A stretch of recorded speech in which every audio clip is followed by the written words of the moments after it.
Yeah, on a Monday. And it is a glorious Monday.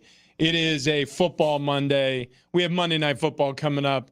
Bills taking on the Jets in New York. However, also, we do have to reserve a little bit of time to talk about something very important to all of us. And I'm talking about all of us as Americans. This country affords us great freedoms, great ability to enjoy the things that we want to do. You go to other places, you don't get that. I mean, and I'm not talking about like, hey, traveling to third world countries or impoverished places. I'm talking about there are places where you walk around and the city looks just like Los Angeles or New York or Chicago or Miami, but the rules are different Right. and the society is oppressed. We get to enjoy things in this country that, I mean, this great experiment that was America emancipating ourselves from an empire's rule all those years ago, and forging on our own. Those liberties and freedoms have been protected by brave people. And on September 11th, 22 years ago, because of those freedoms and obviously jealousy is abroad, an attack was waged on this country. Yep. And so, as a New Yorker, growing up on Long Island, 20 minutes away from Manhattan, and sitting in Spanish class my sophomore year of high school when the towers were hit by those planes on that morning, I can tell you that that was one of the more terrifying experiences in my life. The high school was locked down. We had no word on where my grandfather was, who worked in downtown Manhattan. He ended up walking something like 22 miles, 24 miles. I think my dad was able to pick him up in Brooklyn at a payphone. I mean, he walked over several bridges. It was insanity. And there's stories like that for many people, except many of those stories ends with, and I'll never get to see my aunt, my uncle, my father, my grandfather, my mother, my grandmother. That's how the story ended for a lot of New Yorkers. And I was very fortunate not to lose a close family member, but many of my friends did. And it was one of the worst days, period.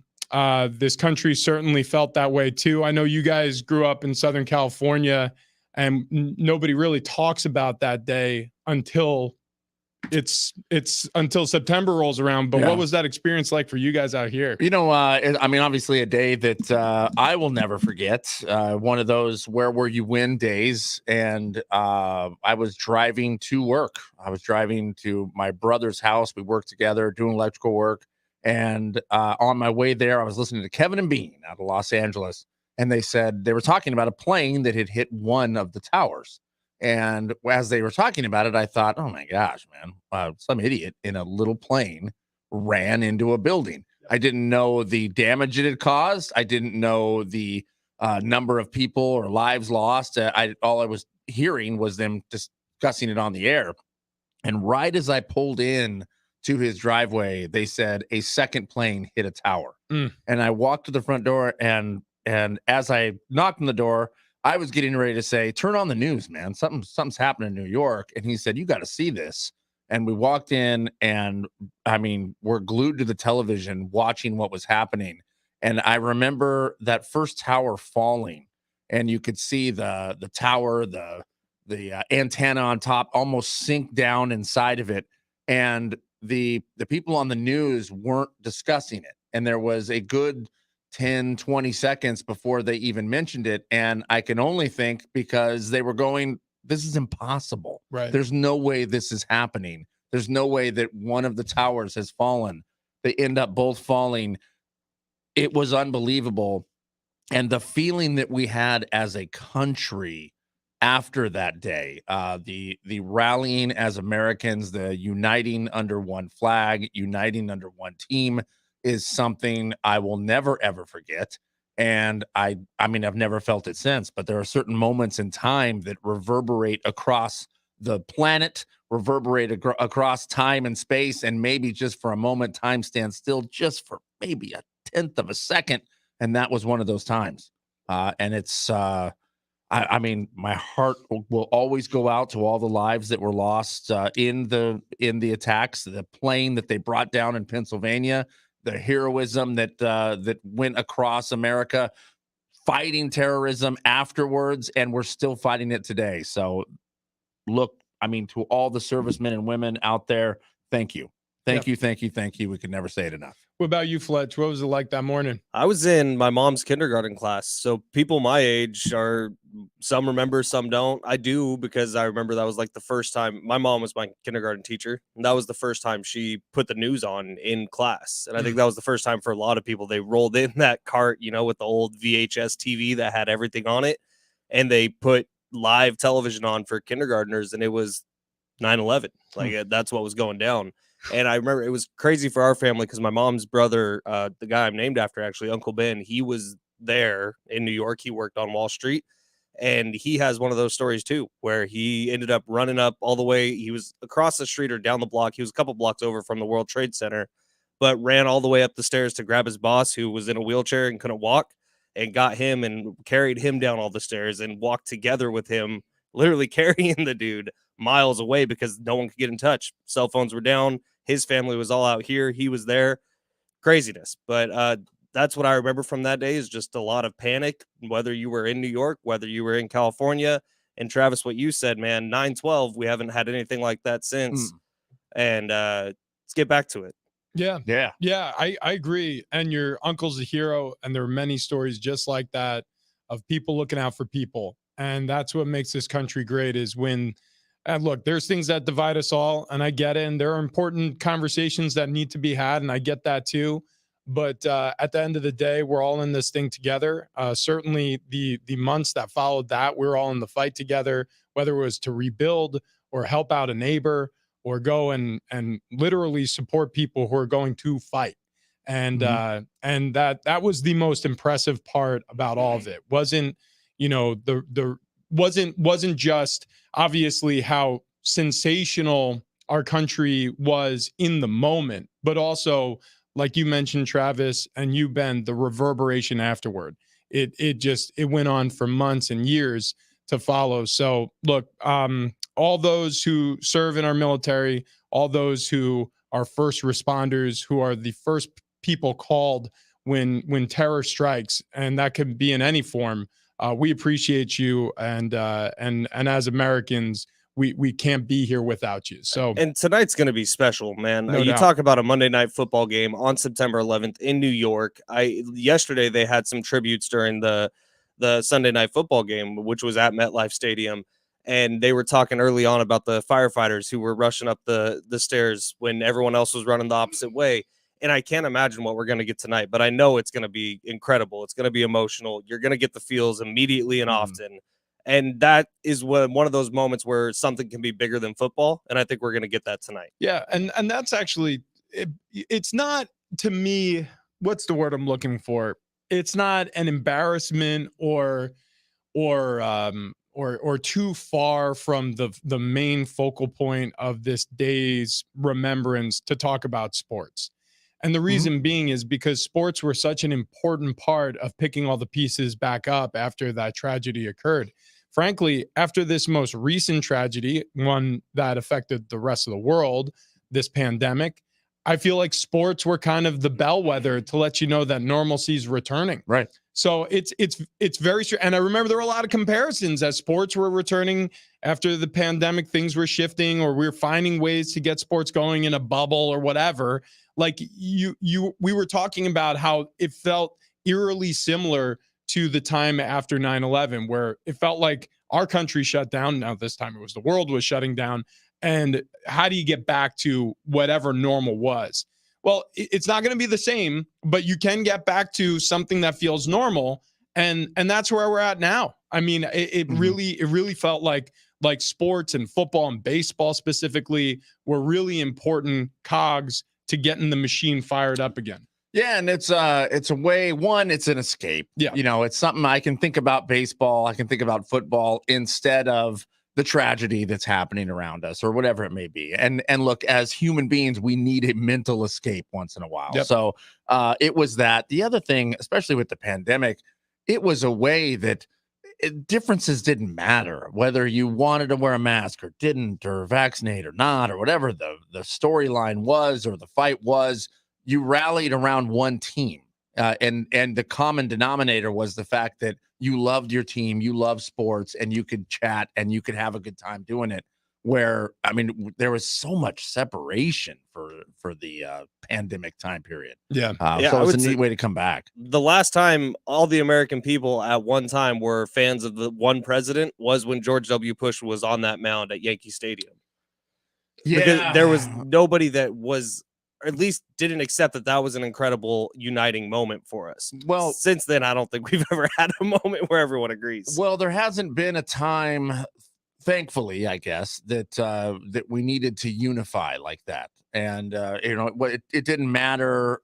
It didn't matter what your political thoughts were. The whole goal was we have to keep Americans safe. Yeah. And that's all that mattered, is keeping Americans safe. And so everybody rallied around one person and one nation, which is great. Yeah. Yeah. Look, I mean, I think that's a great, segue back to what we're talking about is whatever team you root for, whatever place you're at in your life, I mean, there is a fellowship, there is a culture and a loyalty to what is America. And on days like this, it's good to file back to that. And we love you out there driving to work. We love you. Yeah.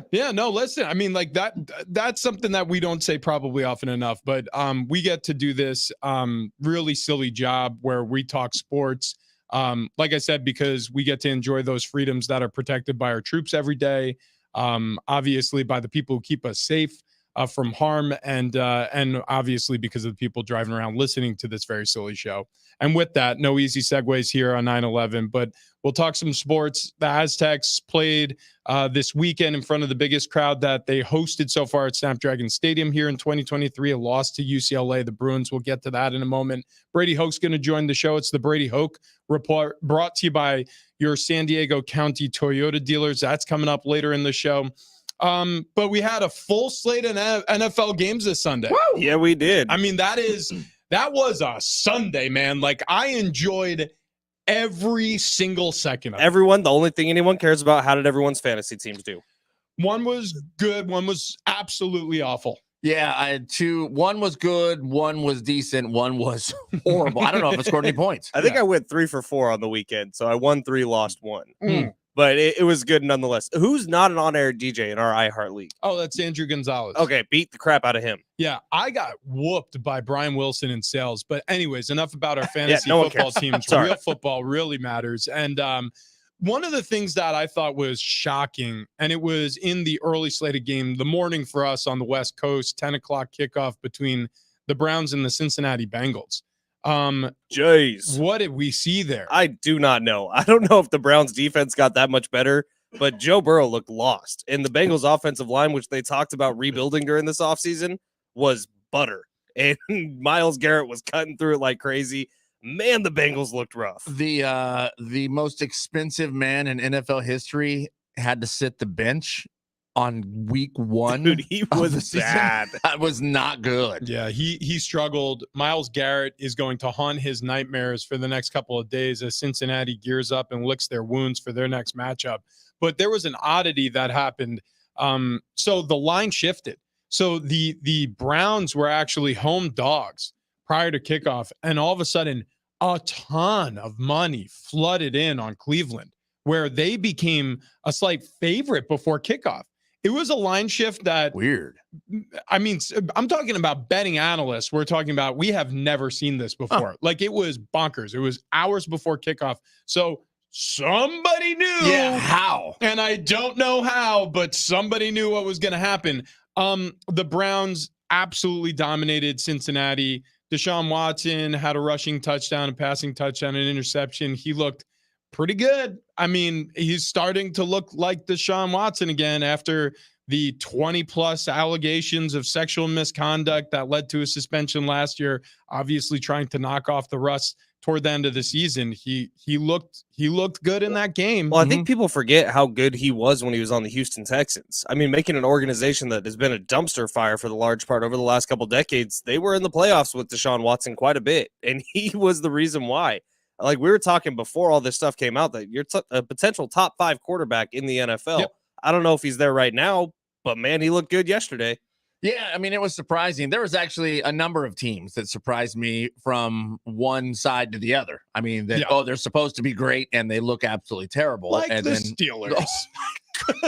Yeah, I don't want to hear Jack today. Everyone talking between you guys and Tony Kanja about how good the Steelers were, and Kenny Pickett's gonna have this breakout season. I don't remember saying that. Yeah, well, okay. I mean, you guys all picked the Steelers. I'll put words in your mouth. I still don't think the Steelers are as bad as they looked yesterday. Well, the Steelers aren't as bad as they looked, and the Niners aren't as good as they looked. Right. But the Niners, they look phenomenal. So crazy. That was as good of an opener as you could possibly have, especially considering where they were.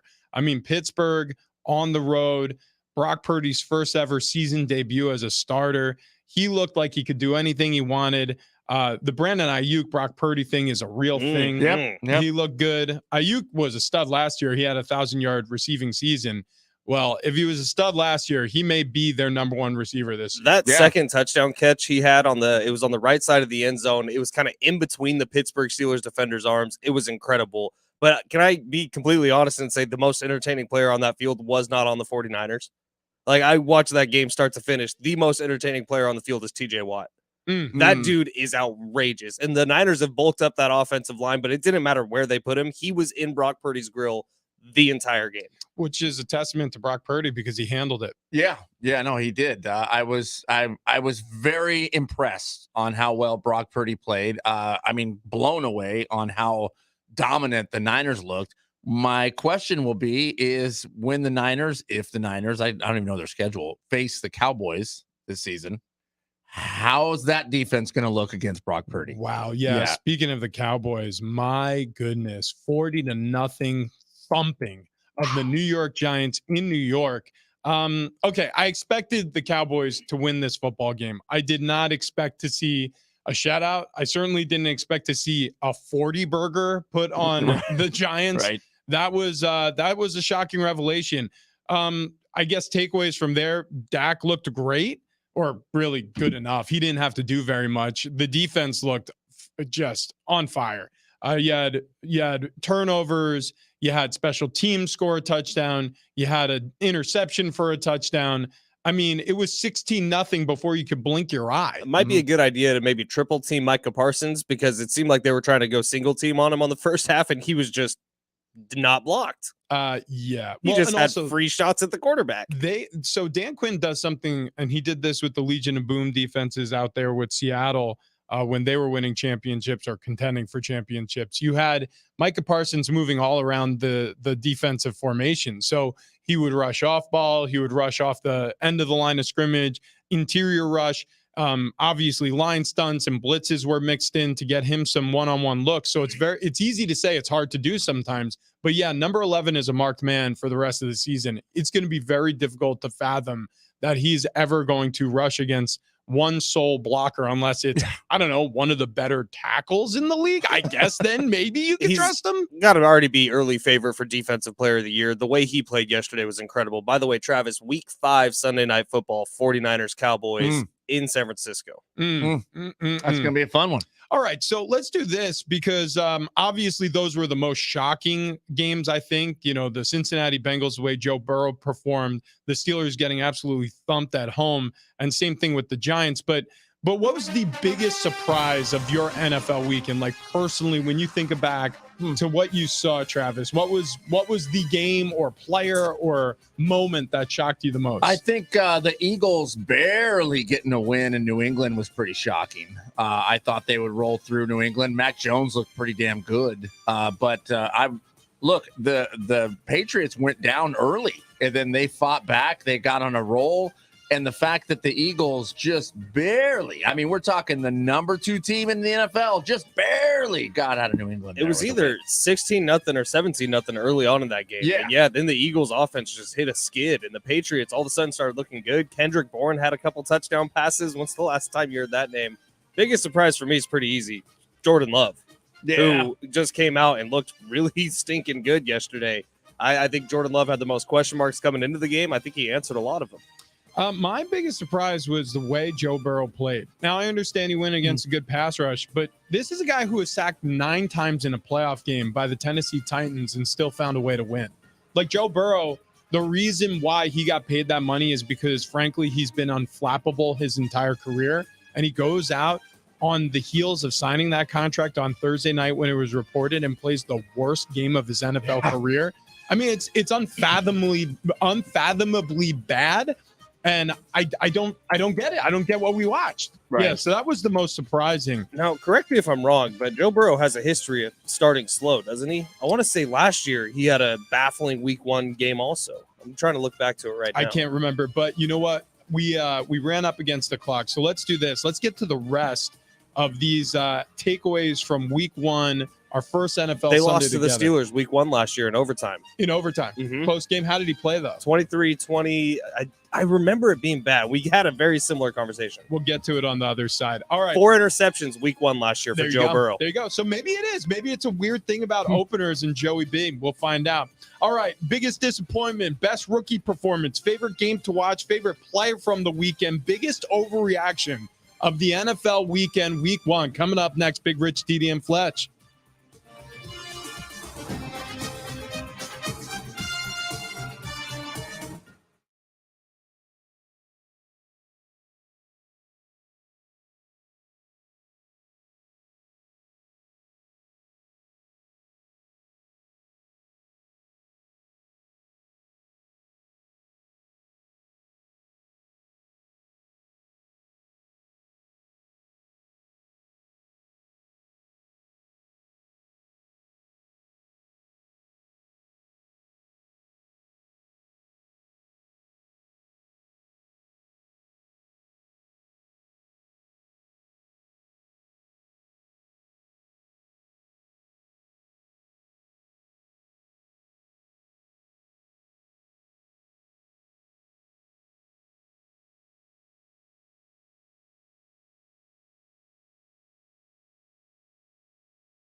Who had the best rookie performance? Which game was best? What was your favorite player to watch? What was the biggest overreaction? We get to it next.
This update is presented by Staples Stores. Starting off here in the NFL, first Sunday in the books. It was a good one across the league. Notable scores from yesterday. Cleveland Browns shocked the Bengals 24-3. That's a win for the Browns. Bucks upset the Vikings 20-17 behind Baker Mayfield. 49ers stomped the Steelers 30-7. Raiders take down the Broncos 17-16. Sorry, Travis. In the best game of the weekend, the Dolphins take a late lead to beat the Chargers 36-34. Rams upset the Seahawks 30-13. And on Sunday Night Football, Cowboys absolutely smothered the Giants 40-0. Coming up tonight, Bills, Jets, 5:15, first Monday Night Football game of the year. It'll be on ESPN. College football over the weekend, Aztecs got beat 35-10 by UCLA on Saturday night. This weekend, Aztecs will head up to Oregon State. They take on the 16th ranked Beavers. Padres dropped their series to the Astros over the weekend, 2-1. They head to LA today for 3 against the Dodgers. $10 says your local Staples now accepts Amazon returns. Now, when you return an Amazon order at Staples, you receive a coupon for $10 off your next Staples purchase of $30 or more. In-store only, exclusions apply. Staples, your new favorite place for Amazon returns.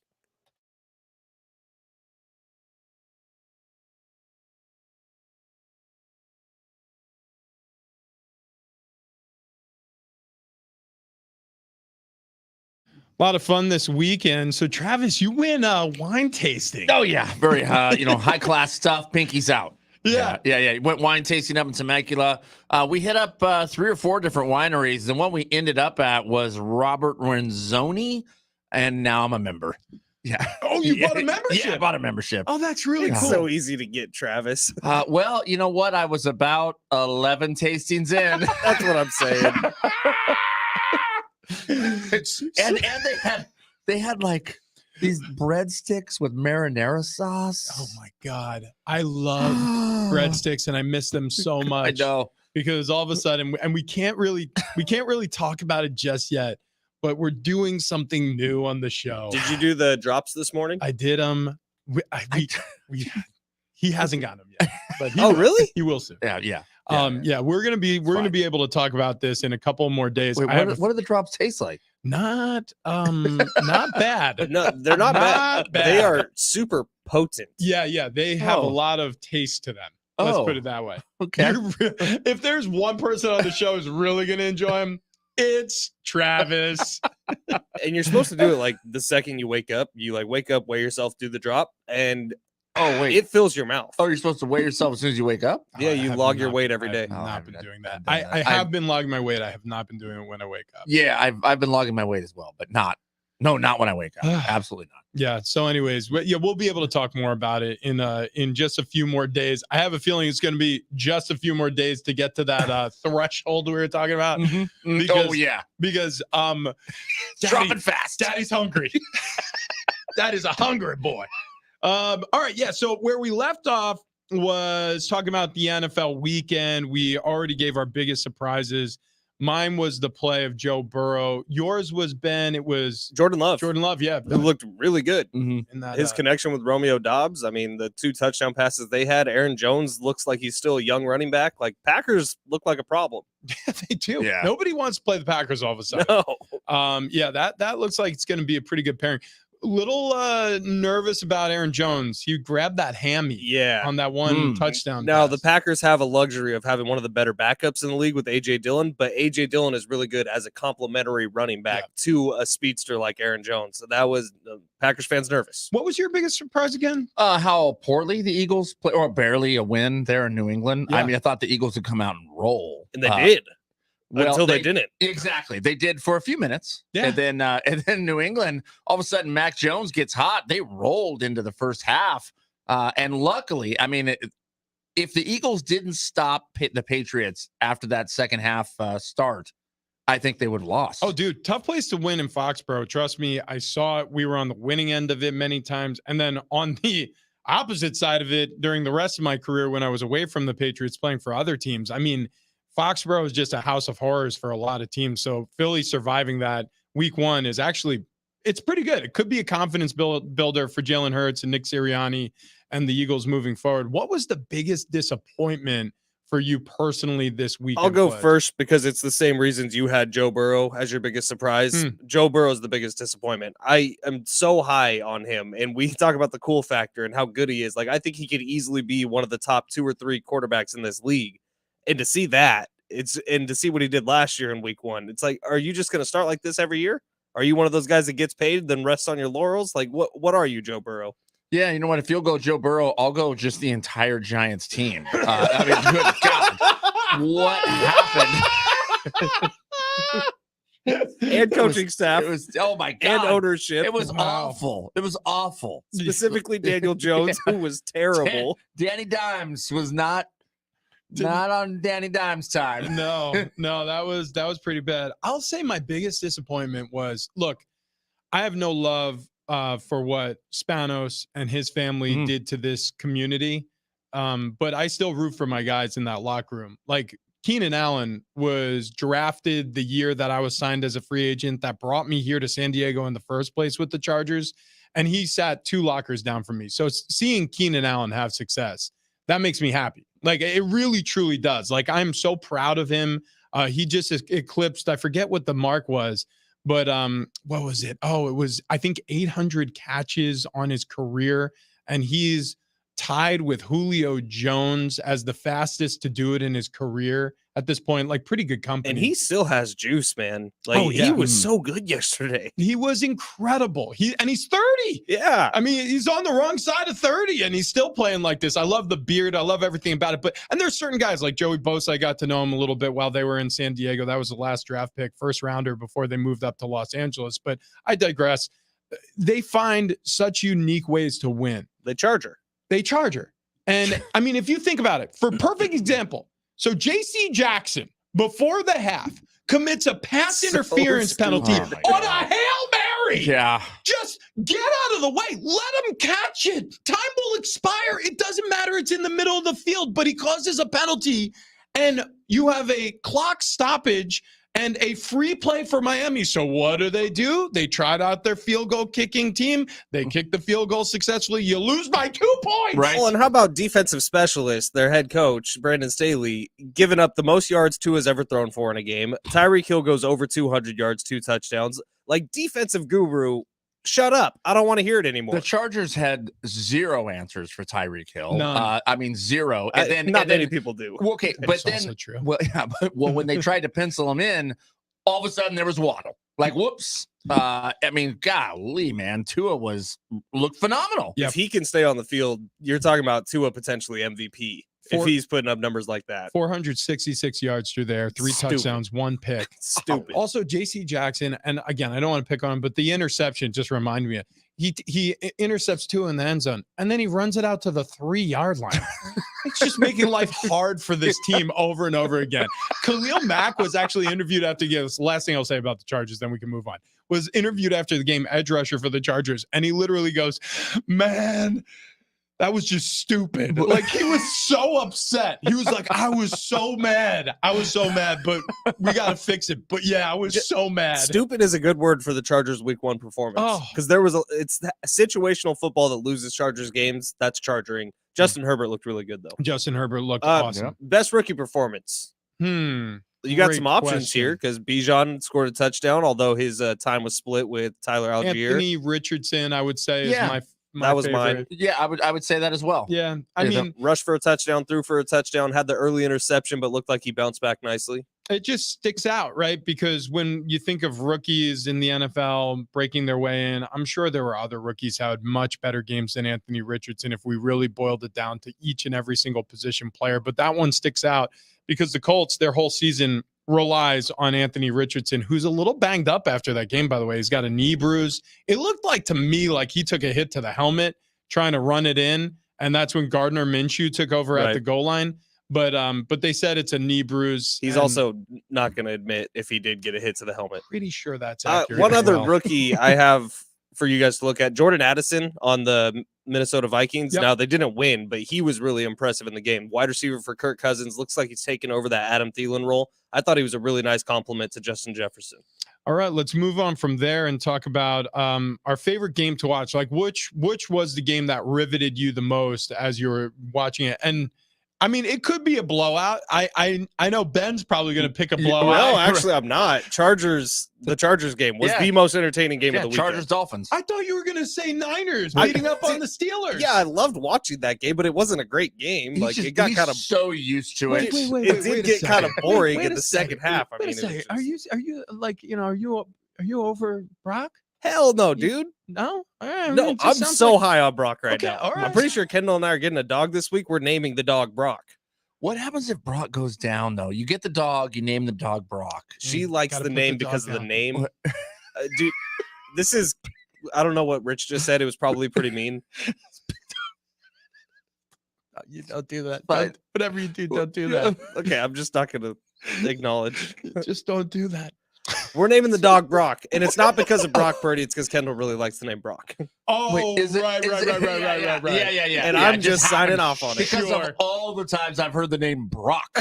Kendall loves that name. Lesnar, Ask her. obviously, she's a Oh, big yeah, wrestling fan. That's right. She's a Disney adult and a huge WWE superstar. The name fan. Brock is Brock. running around because of Brock Purdy, Mhm. but she just really likes that name. Whoa. Hold on. How Running many- around in your household, not the planet. No, in my house. Okay. yeah, I I, was gonna thought say. you were like, yeah, you know all these new babies being named Brock. I can't even imagine how many times the name Brock Purdy has come up in Kendall's presence because she's married to Ben Oh, yeah. Fletcher. I've That been poor woman. brainwashing her slowly Wow. but surely.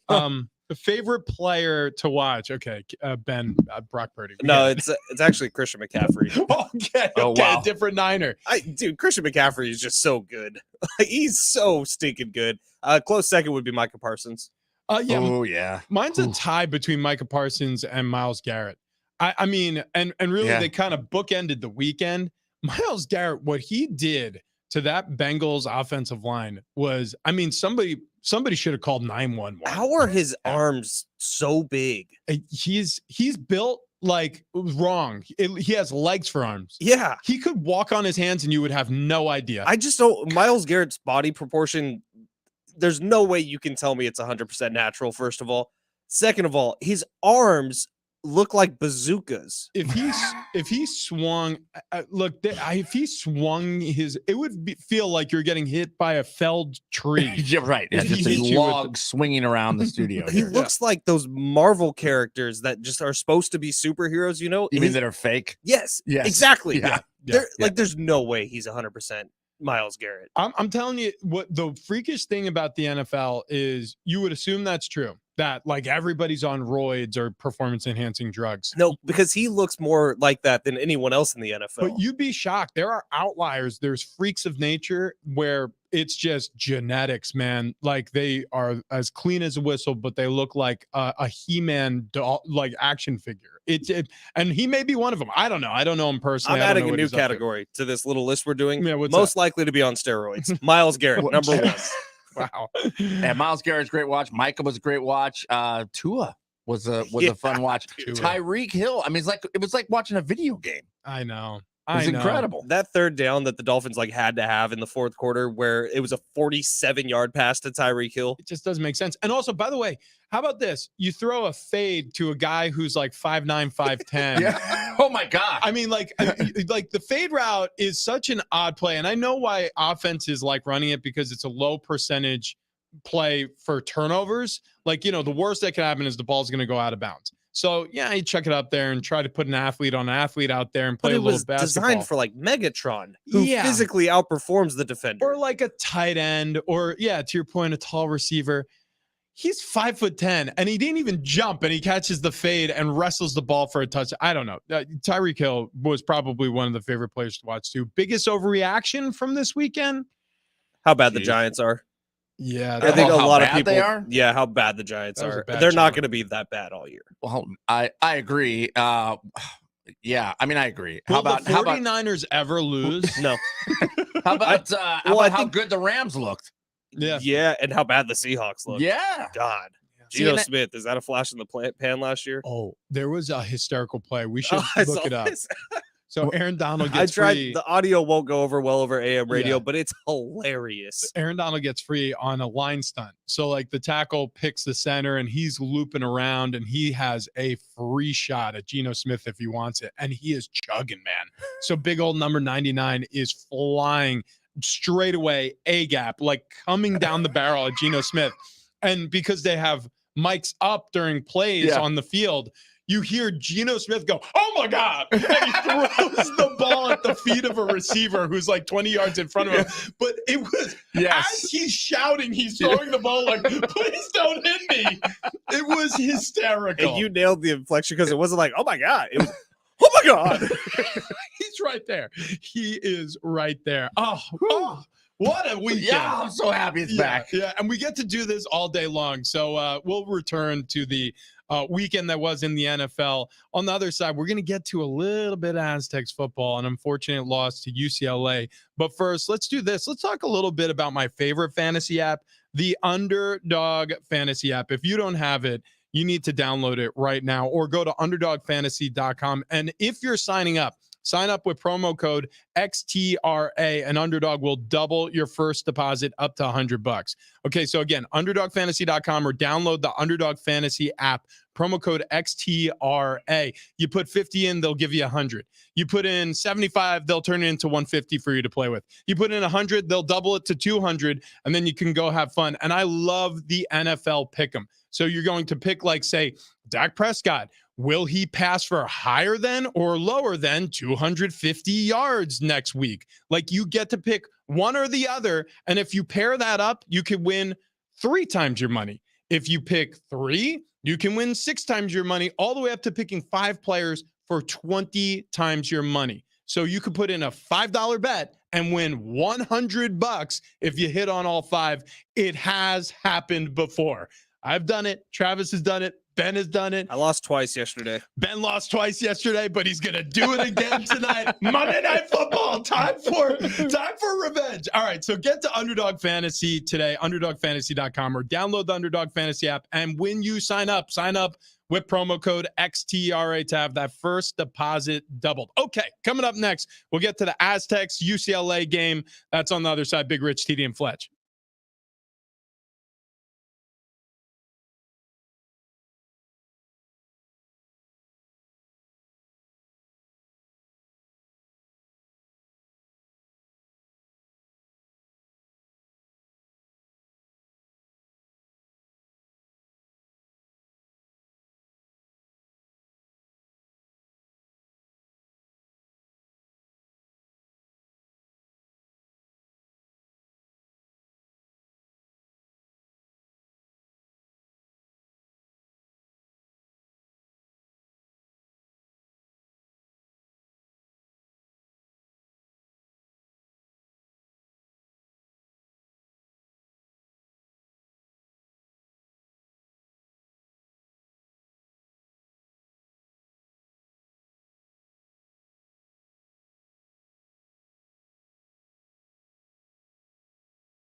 35-10 final at Snapdragon Stadium this weekend. Aztecs fall to the Bruins. Our reactions coming up next.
So Snapdragon Stadium on Saturday evening was as full as it's been all season long. Really fun to see the upper deck almost full. It was a great showing, especially from the student section, by the way. Overflow capacity. The show showed up on that north end zone. I mean, every seat was filled. You had people standing in the aisles. You had ushers trying to get them out of the aisles. It was amazing. Mike it really Usher? was. No, not Mike Usher, our lead engineer here in the iHeart San Diego clutch.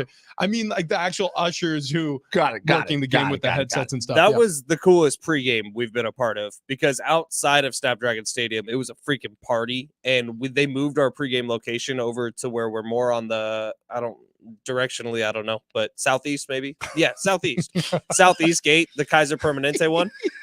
And it was so full of a bunch of college kids who were wasted off their asses. I was laughing really hard.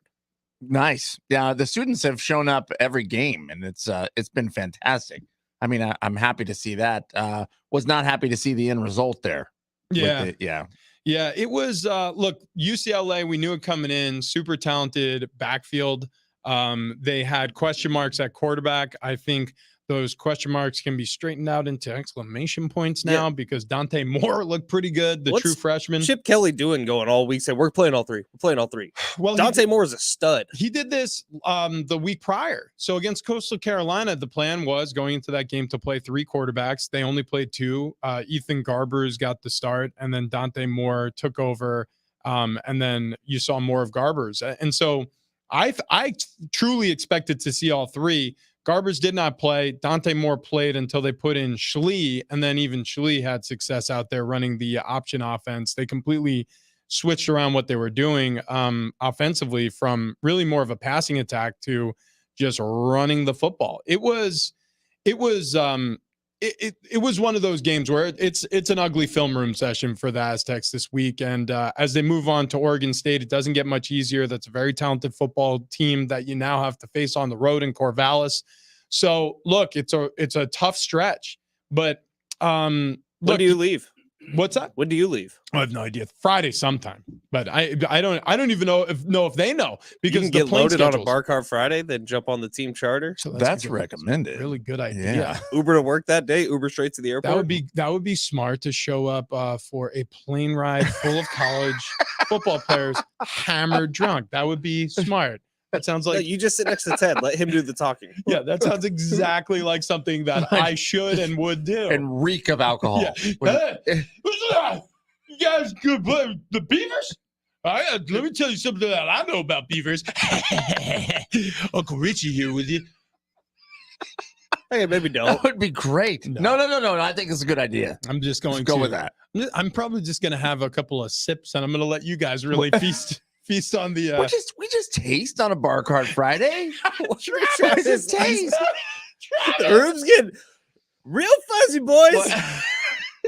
Travis Listen, on Friday. That's Tony Kanja. Was peak Travis. Tony Kanja, Keg and Bottle, 10 locations all throughout San Diego County, was doing some heavy pours. He was. Yeah, we had Shadow Ridge Distilling Company in, and Sean Hallman. Mhm. Man, he makes some good whiskeys. Yeah. And we had a lot of it. And he shared a really cool moment with us afterwards. He gave us the challenge chips. Is that what Yeah, they're called? challenge coin. Challenge coins. That was awesome. Yeah, that was really cool. He's a Navy man. We thank Sean for his service and everybody out there who serves this country, especially on 9/11. And speaking of which, there's going to be some festivities in New York ahead of Bills Jets Monday Night Football. We'll get to all that. And Brady Hoke joins us on the Brady Hoke Report. Coming up next, Big Rich, TD, and Fletch.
It's hour 2 on Big Rich, TD, and Fletch. This update presented by Staples Stores. Starting off in the NFL, first Sunday in the books. It was a good one across the league. Notable scores: Cleveland Browns shocked the Bengals 24-3. That's a Browns win. Bucks upset the Vikings 20-17. 49ers stomped the Steelers 30-7. Raiders take down the Broncos 17-16. And the best game of the weekend was Dolphins-Chargers. Dolphins take a late lead. They beat the Chargers 36-34. Rams upset the Seahawks 30-13. And on Sunday Night Football, the Cowboys absolutely smothered the Giants 40-0. That defense for Dallas is legit. Coming up tonight, it's Bills and Jets, 5:15. It's Aaron Rodgers' debut, and it's the first Monday Night Football game of the year.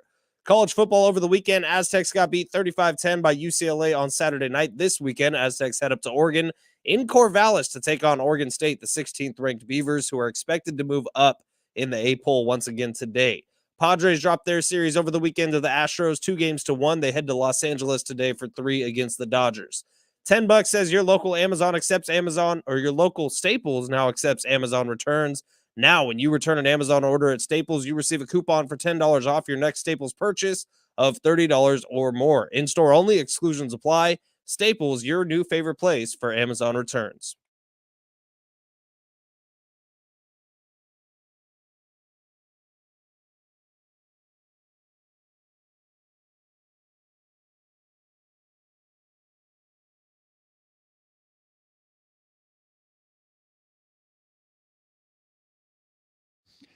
Yeah! Woo! Happy Monday to those who celebrate Big Rich, TD, and Fletch on a big Monday. We got a Monday Night Football game to talk about. We got Bills heading to New York. They're going to face the Jets. The way you were leading into that, I felt like you were going to say on a bar cart Friday. Oh, wow. And I was like, yeah, right on. I forgot it was. Oh, wait. It's Monday. Yeah, damn it. We kind of have a bar cart Tuesday tomorrow. Heading out to the course. Oh, yeah. Play some That's golf. right. That's We're right. going to Steel Canyon, brought to you by Long Ball. Play, or I should say, win a free round of golf with Big Rich, TD, and Fletch. Yeah, I think we're going to have another opportunity for that after this one. Sign up, contest and promotions tab at sportssd.com. Long Ball is hooking us up with some free golf. Tomorrow, we are taking out buddy CJ. CJ. Who won the random prize. Sorry we took so long to announce. I had to go through promotions back to us, and we had to make sure CJ could go. He's good. We're good. Tomorrow morning, 11:30. Okay, there we go. So if you are golfing at Steel Canyon, we'll see you out there. We'll be the group without shirts. Yeah. Because it usually gets pretty wild. All right, CJ, we're ready for you, and ready for anybody who wants to contend. Throw your hat into the ring for an opportunity to win a free round of golf. Something like 500-600 people sign up this past time. A couple people signed up like 50 times. Wow. Yeah, our buddy Jeremy, actually, I ran into him at Legoland, and he was like, dude, I think I've signed up 40 times already. He was like, the way to do it. He's like, please pick me. I'm like, I wish I could just pick you.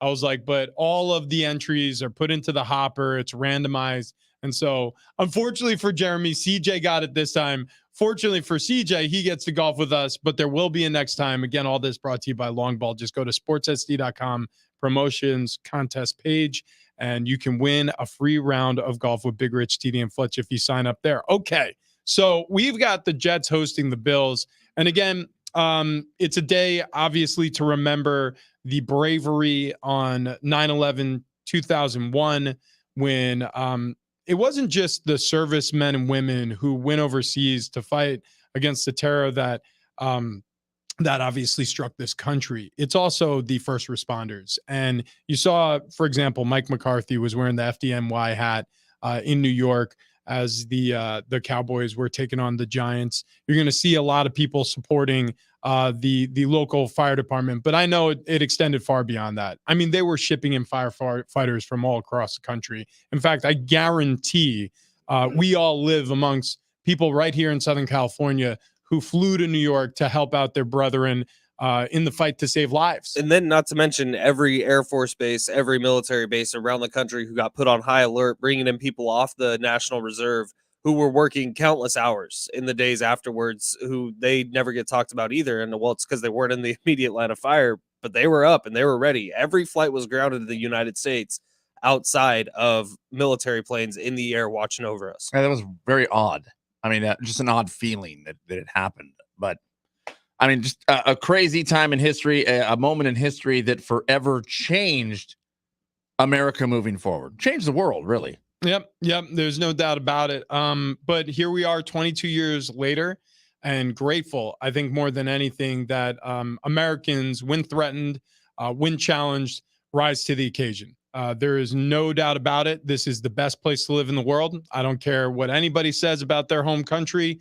This isn't nationalism, it's fact. That is an objective truth. There is no better place to live. And I know the three of us feel that way. And I'm sure many of our listeners driving around today, or if you're running errands or getting the kids ready for school, take a second, whatever you do, if it's, if you like to say your prayers, or if you just like to take a thoughtful moment to thank the many who fight for this country and keep us safe. Because our first responders and service people, there's nobody like them. And tonight there's going to be 45, 50 million plus Americans watching the same thing on television tonight. And I can't wait for it. Yeah. It's going to be special. We got kickoff at 5:00 on ESPN, ABC, wherever you watch streaming or over the networks. Jets taking on the Bills. So Josh Allen versus Aaron Rodgers, who's piloting the Jets. What do we think, guys? I mean, this is one of those games where there's not a tremendous amount to lose yet because it's game one. Mm-hmm. But I mean, imagine if we see a thrashing like we did Steelers hosting the 49ers, or Giants hosting the Cowboys, or Cleveland, what they were able to accomplish at home against their division rival, the Cincinnati Bengals. To me, if there's a bad loss, that's going to be an awful start for one of these teams. I don't expect it, but I also didn't expect it last night. Yeah, well, I mean, yeah, it would be an awful start for either one of these teams, not because, it's going to completely determine the rest of the season, but man, oh man, the look on both these teams will be so bad. There's so many eyeballs on the Jets and what they're supposed to do and what they're supposed to accomplish. If they come out and just get blown out, I mean, that really blows up the narrative. And on the Bills side of things, they're supposed to have won this already. Yep. And it hasn't happened. This is going to be intense because the Jets' first 6 weeks, we've talked about it a little bit, but it got harder with the Patriots being as good as they were yesterday, because I did think the Pats put together a hell of a game plan. But they go Jets against the Bills, Jets against the Cowboys in Dallas, Jets against the Patriots, Jets against the Chiefs, Jets against the Broncos. Wow. Sorry, Travis. And then Jets against the Eagles. Like, that is a tough first 6-game stretch outside of that Broncos game, maybe. Who inexplicably started the game with an onside kick. How about offside kick? Well, turns out they don't have a great kicker.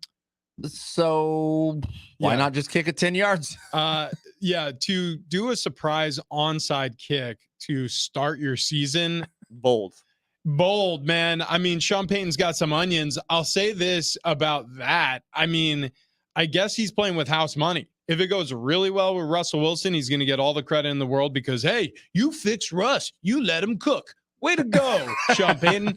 And if it goes really poorly with Russell Wilson, guess who gets scapegoated? It's not going to be Sean Payton. Yeah. Russ is going to be shown the door, and they're going to find a way to trade him if they can. And they're going to move on and draft somebody. And Russ looked better, I guess. He looked better.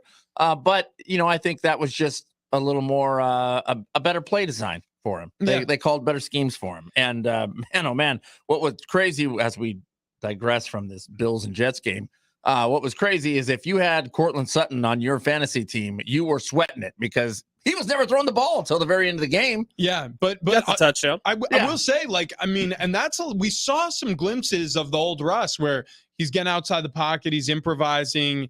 There's a little chemistry there with some of the receivers there in Denver now all of a sudden. Obviously losing Patrick early this season, Judy, or I should say early this offseason, and then Judy, that's going to hurt their chances of really competing. But that was a close game with the Raiders, and the Raiders played pretty sharp. So interested to see where that goes. But yeah, back to Bills Jets.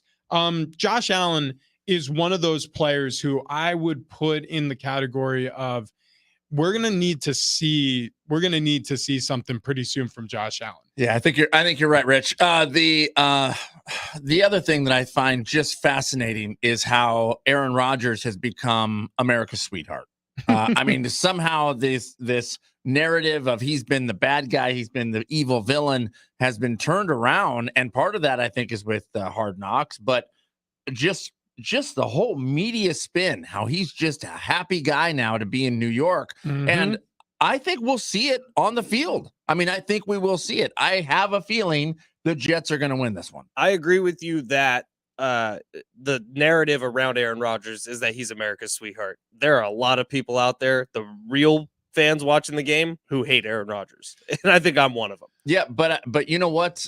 I think the majority of the people watching football that are tuning in are probably not the diehard, deep, real fans of the game.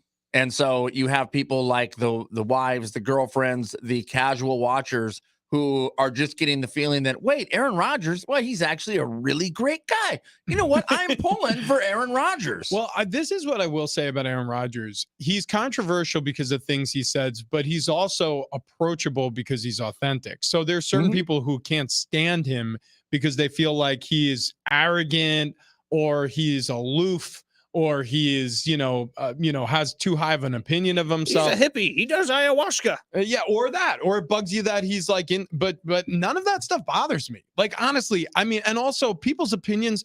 I mean, how many people in your family do you like that have some controversial opinions on politics or All of them, controversial yeah. opinions on vaccinations? Like, there were so many people who are like clutching their pearls talking about Aaron Rodgers in the media. Meanwhile, maybe their dad or their grandpa, who they love dearly, shares the same opinion. Like, I'm just saying, like, I don't hold things against people when I don't know them personally. Now, don't get me wrong. I think there are certain members of the media who certainly can gripe about him showing up, unmasked to that press conference and doing some of the things that the NFL was requiring the media to do, but he wasn't doing it. So it's a little bit hypocritical and blah, blah, blah. I don't want to go down that road, but that really felt like when the Great Divide happened, like when people were just like, yeah, like he's a jerk. And it's just like, okay, yeah, I get it. And you can feel that way about him. Here's the reality though. He's one of the best players who's ever walked this planet. Yep. He's playing with one of the better defenses in the NFL from last year. Yeah. And they only got better this offseason.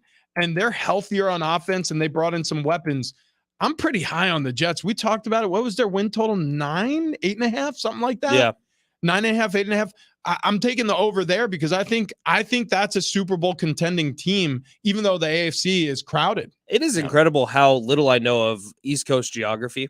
Because I was about to come on with a point like, oh, you're going to see a lot of Buffalo Bills fans tonight because it's not that far to MetLife Stadium. It's like a 6.5-hour drive. Oh, yeah. No, you will still see a lot of Bills fans because there's many Bills fans in the area, but it's going to be majority Jets. New York is huge. Yeah. Oh, yeah. Well, and MetLife is in New Jersey. MetLife is in New Jersey. New York is a giant state. People only think about New York City, which is like 8 square miles, but it might be bigger than that. But yeah, Western New York from my house, like to get to Buffalo is an 8-hour drive where I grew up in Long Island. Yeah. I just got a text from a family member. Aaron Rodgers is a douchebag. Wow. Yeah. I mean, look, I understand the feeling. I understand that if you felt that way before about Aaron Rodgers, you probably still feel the same way, except the casual watcher doesn't. And Hard Knocks did a lot to change that opinion of a lot of people, because I think a lot of people just made up their mind because that's the narrative. And then there's a lot of people that watched Hard Knocks and got a little insight into his mind and got to see a very, by the way, shoe polished version. Oh yeah. I mean, like Hard Knocks gave me the ick. Yeah, it was a little saccharine. It was overly sweet. Like when you're like, okay, like what are we doing here? This doesn't feel like reality. But yeah, the Jets are going to be good, and he's a big part of it. The Bills, going back to Josh Allen, when I say he needs to do something here, he's done plenty. The Bills need to win a Super Bowl. Mm-hmm. Your window is going to shut here pretty soon with this crowd of offensive weapons around Josh Allen. Your window is going to close in terms of this defense being one of the better units in the league unless they reload. And when that window shuts, it shuts hard for certain teams. I just get the feeling that the Bills are going to get a little bit of the Phil Mickelson treatment that he got throughout his career, where it was always the bridesmaid, never the bride, because Tiger Woods was playing. Well, Josh Allen can be a really good quarterback and consistently get the Bills deep in the playoffs, but Patrick Mahomes still exists. Joe Burrow still exists. Like, it's not necessarily Josh Allen's fault that he's not a generational talent like those guys are. Well, Josh Allen was better a season or two ago. There has been a bit of a decline, and we don't know if it's just a blip in the radar or if Josh Allen peaked a couple years ago. Well, it could be. I look at and we talk about this a lot. Like NFL teams and players, they aren't static. Like they're just not who they are. It's like, oh yeah, well, Josh Allen had a kind of rough 2022, so that's who he is now. Like, no, I mean, and by the way, the opposite's true. Like Minnesota Vikings won, 11 games of 3 points or less, so that's who they are. They just win close games. Well, they can also lose close games, and Correct. They can regress to the mean. I think Josh Allen's better than he played last year. I think having a switch over from one offensive voice in your ear your entire career to a brand new one in Ken Dorsey when Brian Daboll took the head coaching job with the New York Giants, that changes a lot for you. And you're also running a slightly different offense, and you're seeing the offense through a different lens for the first time. So there's chemistry that needs to develop with that relationship, and they did it for a full season already. So I'm interested to see how the offense evolves now this season. What's inevitable tonight is there's star power all over the field on both sides. I mean, from the defensive side, Sauce Gardner on the Jets, he's one of the brightest young stars in the game on the defensive side of the football. And then offensive side for the Jets, Garrett Wilson, who was a rookie last year 2, he gets Aaron Rodgers, could be a lot better as a wide receiver. Aaron Rodgers is on the field for the New York Jets. Dalvin Cook, Breece Hall in the backfield. Dalvin Cook expected to go a little more tonight than Breece Hall is, who's coming off that ACL from last year. And then on the Bills, Josh Allen, Stephon Diggs, Dawson Knox. They drafted that tight end, Dalton Kincaid. And then on the defensive side for the Bills, they got some studs too. That was a top 3 defense 2 years ago. They're expected to be better again this year. Like, there is star power all over the field tonight. And that's why it's the first Monday Night Football game of the year. No, and Ben, look, a year ago, literally 1 year ago, we were saying the Bills team could be the best football team ever created in the history of time. Yeah, they looked unstoppable. Insane. And which reminds me of the Niners, which we're saying a lot right now. Now we'll see if that continues are on. Are you saying the Niners aren't the best team ever created? What?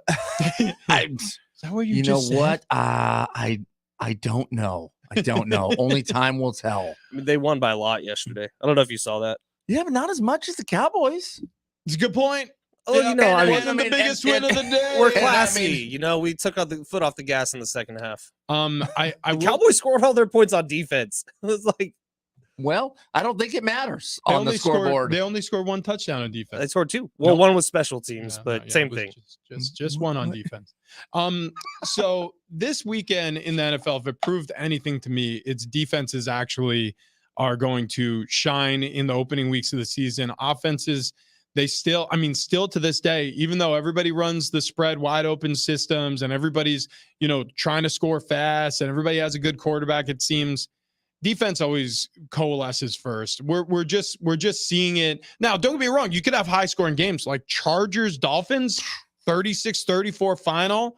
Obviously the Dolphins win because the Chargers found a way to lose.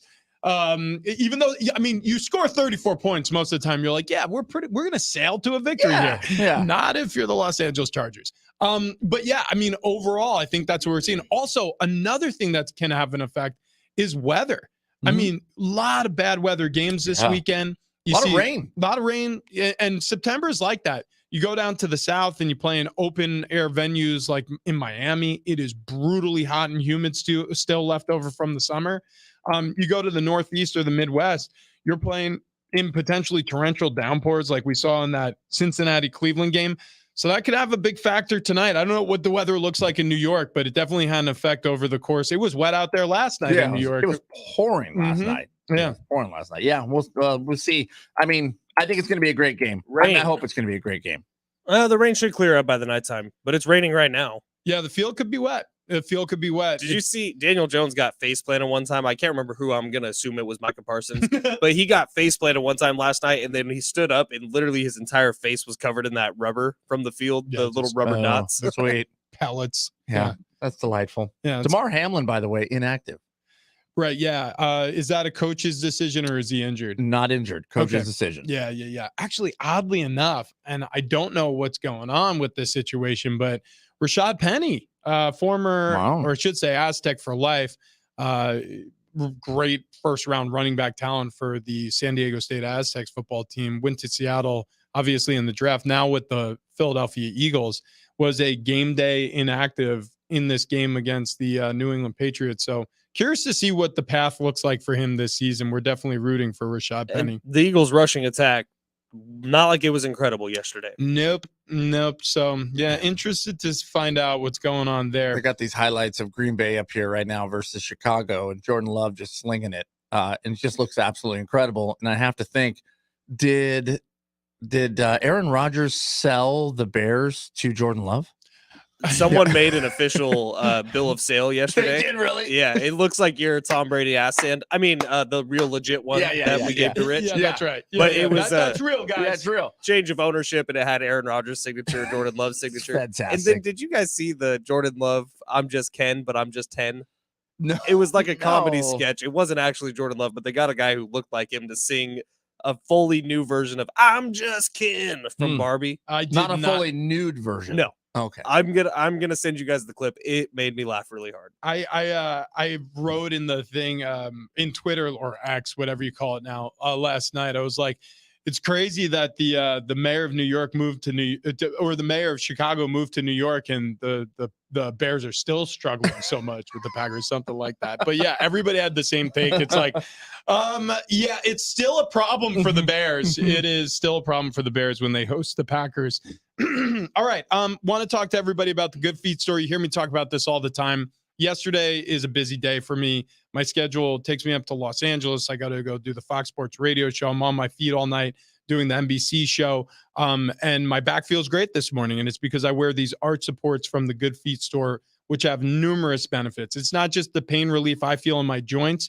It's also better balance if you're performing in any way. You know, if you're on your feet a lot for your job, or if you want to prevent injury, or if you just want to recover from a long day on your feet, the Good Feet store arch supports are for you. So they have these personalized free fittings. You go in, you do your test walk. You get to try before you buy at any one of their 200 plus locations around the U.S. and overseas. And you're going to walk out of there feeling better than you walk in. I can promise you that from my own experience. So get to Good Feet store. Get to a Good Feet store today, or head to goodfeet.com to book your appointment. Coming up next, the Brady Hoke Report. We'll talk some Aztecs with the head coach of the football team on the other side.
We're talking Aztecs with Coach Brady Hoke and the Brady Hoke Report coming up next.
touchdown.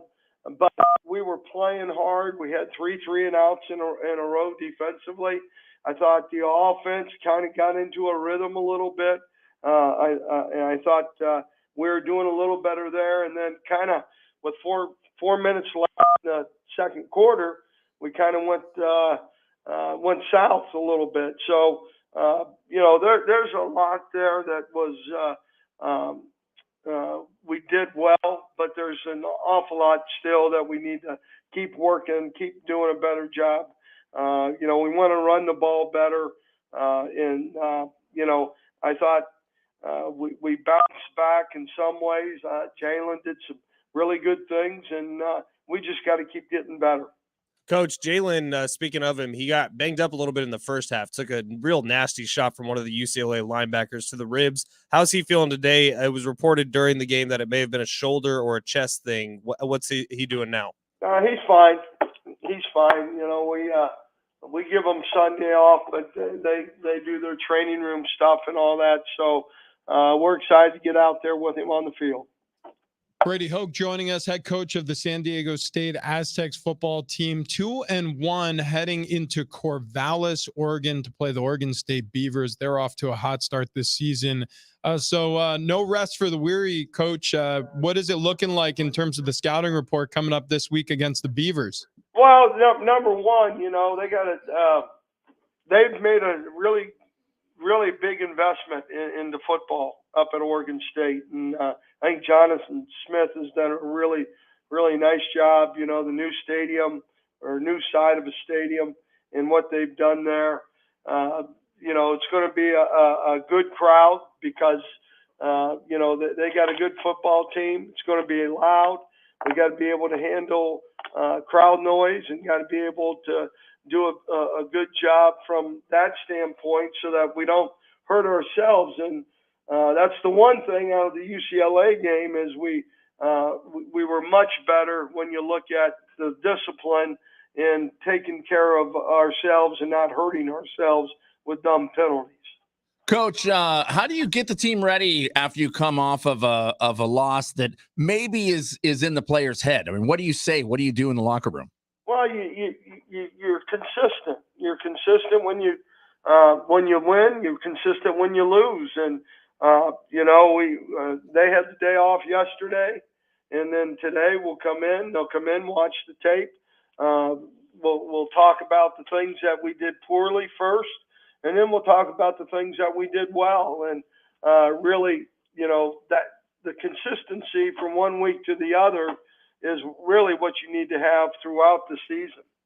Coach, you and I talked about it post-game, and I think it's worth bringing up again today. Rich brought it up on the actual game broadcast. Cyrus Fiaseu, in the second half when the game was kind of out of hand already, he was still out there working his tail off, going after every single tackle as hard as he possibly can. Is that coaching or is that something innate within a player himself? Well, I'd like to say it's coaching, right? But he loves to play the game. And, he's a guy who we count on. And, the way he played in the special teams tells you how much he loves the game. And the plays that he made, in those snaps, he really is coming on. I really think he's doing a great job for us as a leader on defense. And, I told him, I said, you're going to get more snaps. And the more snaps you get, you better be in the great shape that we need you to be in. Coach, we appreciate your time. We know that it's been a busy weekend for you and obviously a lot to prepare for before the first road test for your football team. Thanks for doing it, and we'll talk to you again in a week. All right, Rich. Thank you. You got it. There he goes, head coach Brady Hoke, who joins us every Monday on the Brady Hoke Report, which has been driven by your San Diego County Toyota dealers. If you're looking for a great deal on a new Toyota, make sure to visit Toyota.com. There you can check out all of their latest offers and search inventory. We make it easy. Okay, so tough one. There's no question about it. Right. But you learn a lot with every game. There were definitely things to clean up through 2 wins. And then when you suffer a loss, especially one that was, decisive, you get in that film room and you discuss it with your players. And like he said, you got to get in there and be measured. The same way you would treat your team after a win. We did some good things, we did some bad things. You got to do the same thing with a loss, and that has to be consistent messaging. So, but still, a lot to work on this season with a young team. We haven't gotten to it yet, but the first and goal from the 1-inch line that the Aztecs had, Brady was asked about it a million times in post, and I asked him the same question. Yeah, I heard that. You did a good I mean, I interview with think him. he's probably sick of talking about it. And really, I don't know what more there is to say because they don't get it on the first one, right? The second one, they try to go outside with a run. And then the third one, Ryan Lindley and the offense scheme up a pass that would have gotten them into the end zone. Yeah. It was a walk-in touchdown for Martin Blake. The pass gets intercepted because it bounces off of Martin's hands. I didn't find any issue with the play calling. Did you? Not at all. And here's the reason why, because we actually saw this same personnel concept work for the Cleveland Browns against the Cincinnati Bengals down near the goal line. So they ran that little diamond bunch set with the receivers off to the right side, same exact side of the field. And then they ran a little QB counter out the back door. If the screen was well covered, the Browns obviously going to run the backdoor counter with Deshaun Watson taking it himself. Well, guess what? Against UCLA with this little diamond bunch formation on Saturday night, the screen wasn't well covered. Martin Blake got a ball thrown right to his hands. It was a walk-in touchdown. And he could have fallen over sideways, and well, he's a little bit shorter, but you get my point. He could have taken 2 steps and fall over sideways, and he would have been in the end zone. But look, mistakes are made. It bounced off his hands into the waiting hands of Muasau, who's a very talented linebacker and opportunistic, and got the interception in the end zone. And that's the way it works. A lot of people are like, why didn't you sneak Jalen Maiden? Jalen was hurt. Well, yeah. I mean, there's reasons why you don't do things in football games. I haven't heard it from any of the horses' mouths, so to speak, but there's reasons why you do and don't do things. Well, sometimes a loss like this makes you a lot better. I mean, if you internalize it, do things right.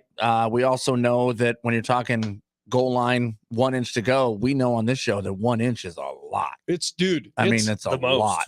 I mean, 1 inch is can make or break you. That's for damn right. Mostly break you. You dig? Any spray. Look, we got a lot of football to talk about today, especially since the Padres have fallen on their sword officially. I think we can all agree that they started benching guys. I mean, they're done. Road trip to Houston was a disaster. They lose the series. They lose 12-2 last night. Hey, they played the Dodgers today. Good for the Dodgers. Yeah. Man, was it the Dodgers series, the last Dodger series that broke the Padres? Pretty sure. It was the first Dodgers series that broke the Padres all the way back in April. Yeah, the Kershaw meme. The Kershaw meme? Yeah.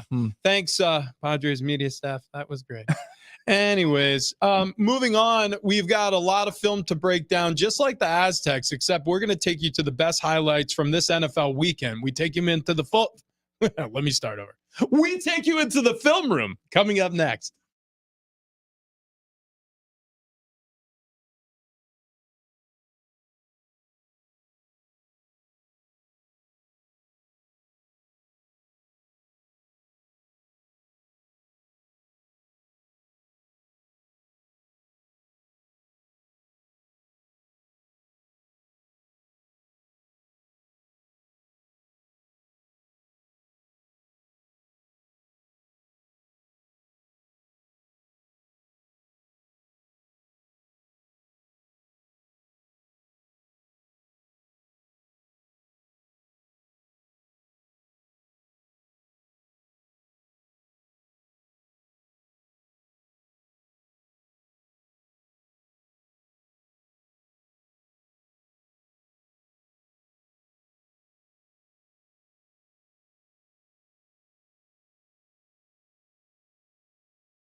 All right, we go around the NFL. We take you into the film room coming up next.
Coming up next hour, we're going to get into this Jets-Bills matchup on Monday Night Football.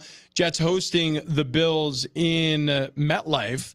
And Ryan Talbot, writer for nyup.com, syracuse.com, and Bills Updates, co-host of the Shout podcast, is going to join us to talk a little Buffalo Bills side of this. Again, big game, big season for Josh Allen and the Buffalo Bills because they've got to make good on winning an AFC championship game, getting to a Super Bowl before their window shuts. It was also a Monday, which means it's that's Bunkman. That's Bunkman. That's Bunkman. We got to play. And we have a family 4-pack of tickets to SeaWorld San Diego for Hallow Scream.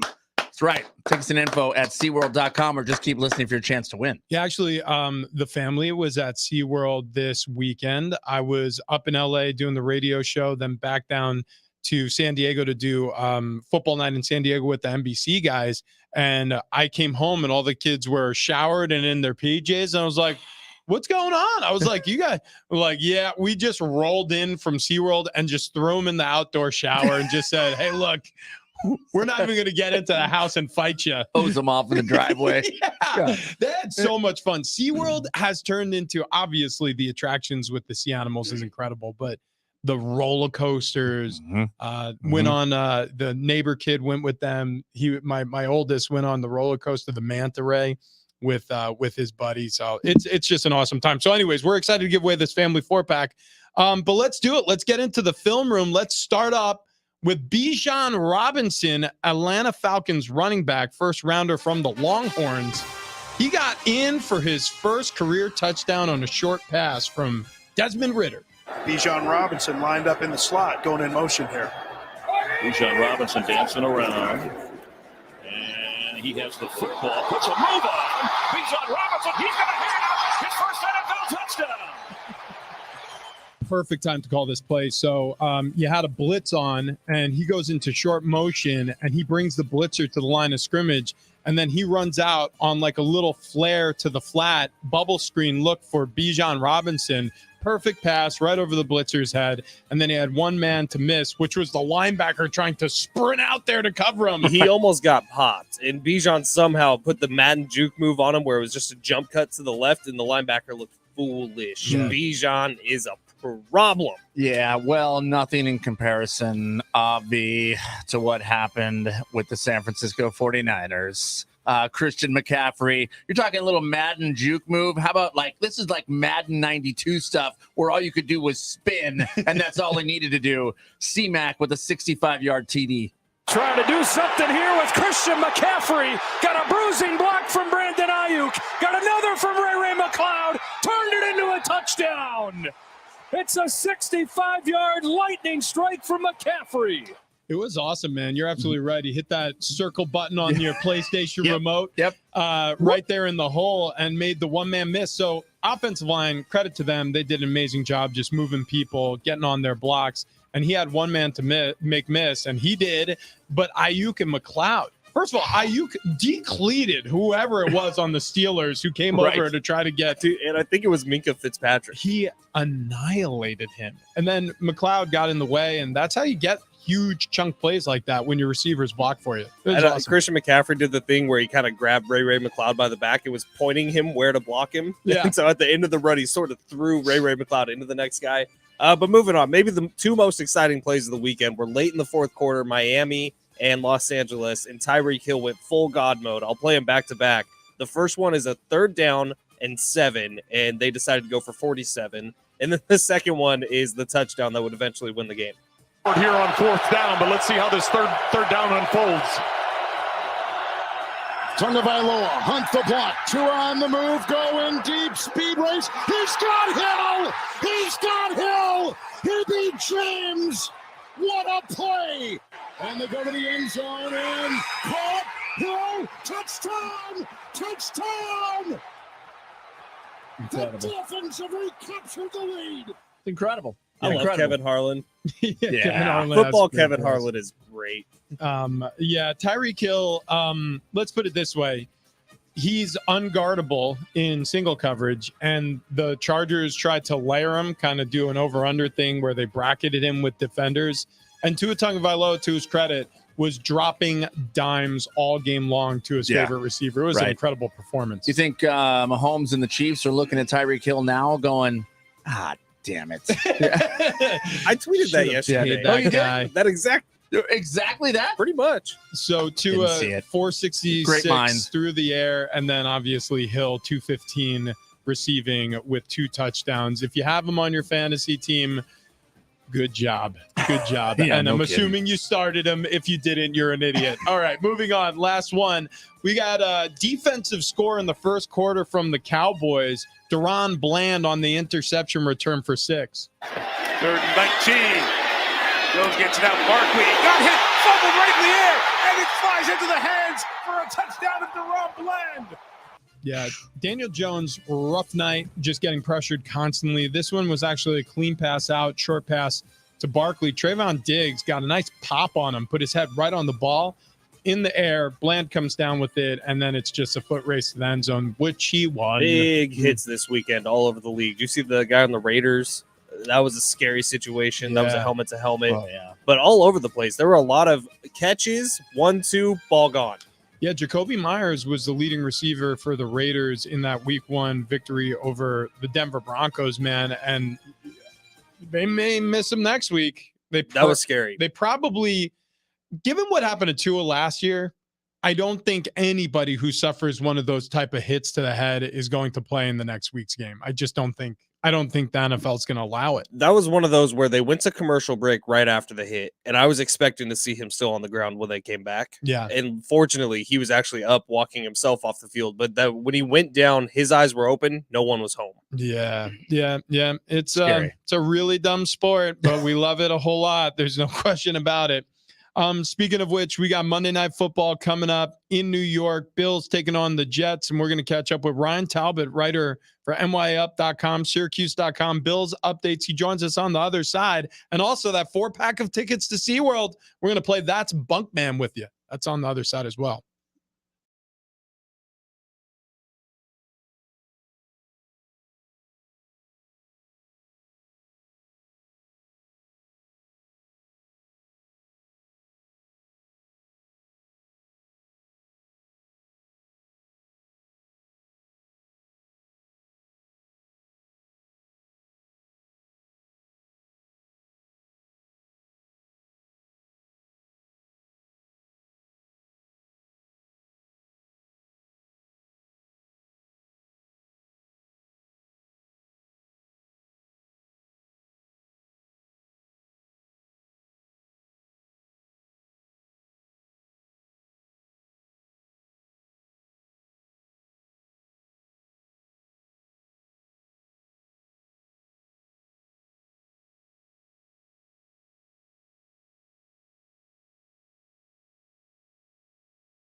It's hour number 3 on Big Rich, TD, and Fletch. This update is presented by SaveOurWater.com. We'll start off here in the NFL. First Sunday in the books. It was a good one across the league. Notable scores from yesterday. Cleveland Browns shocked the world and the Bengals with a 24-3 win. Bucks upset the Vikings 20-17. 49ers absolutely stomped the Steelers 30-7. Raiders take down the Broncos 17-16. And the best game of the weekend probably was the Dolphins, who take a late lead. They beat the Chargers 36-34. Rams upset the Seahawks 30-13. And on Sunday Night Football, the Cowboys smothered the Giants 40-0. That defense in Dallas is legit. Coming up tonight, Bills, Jets, 5:15 for the first Monday Night Football game of the year. It's at MetLife Stadium.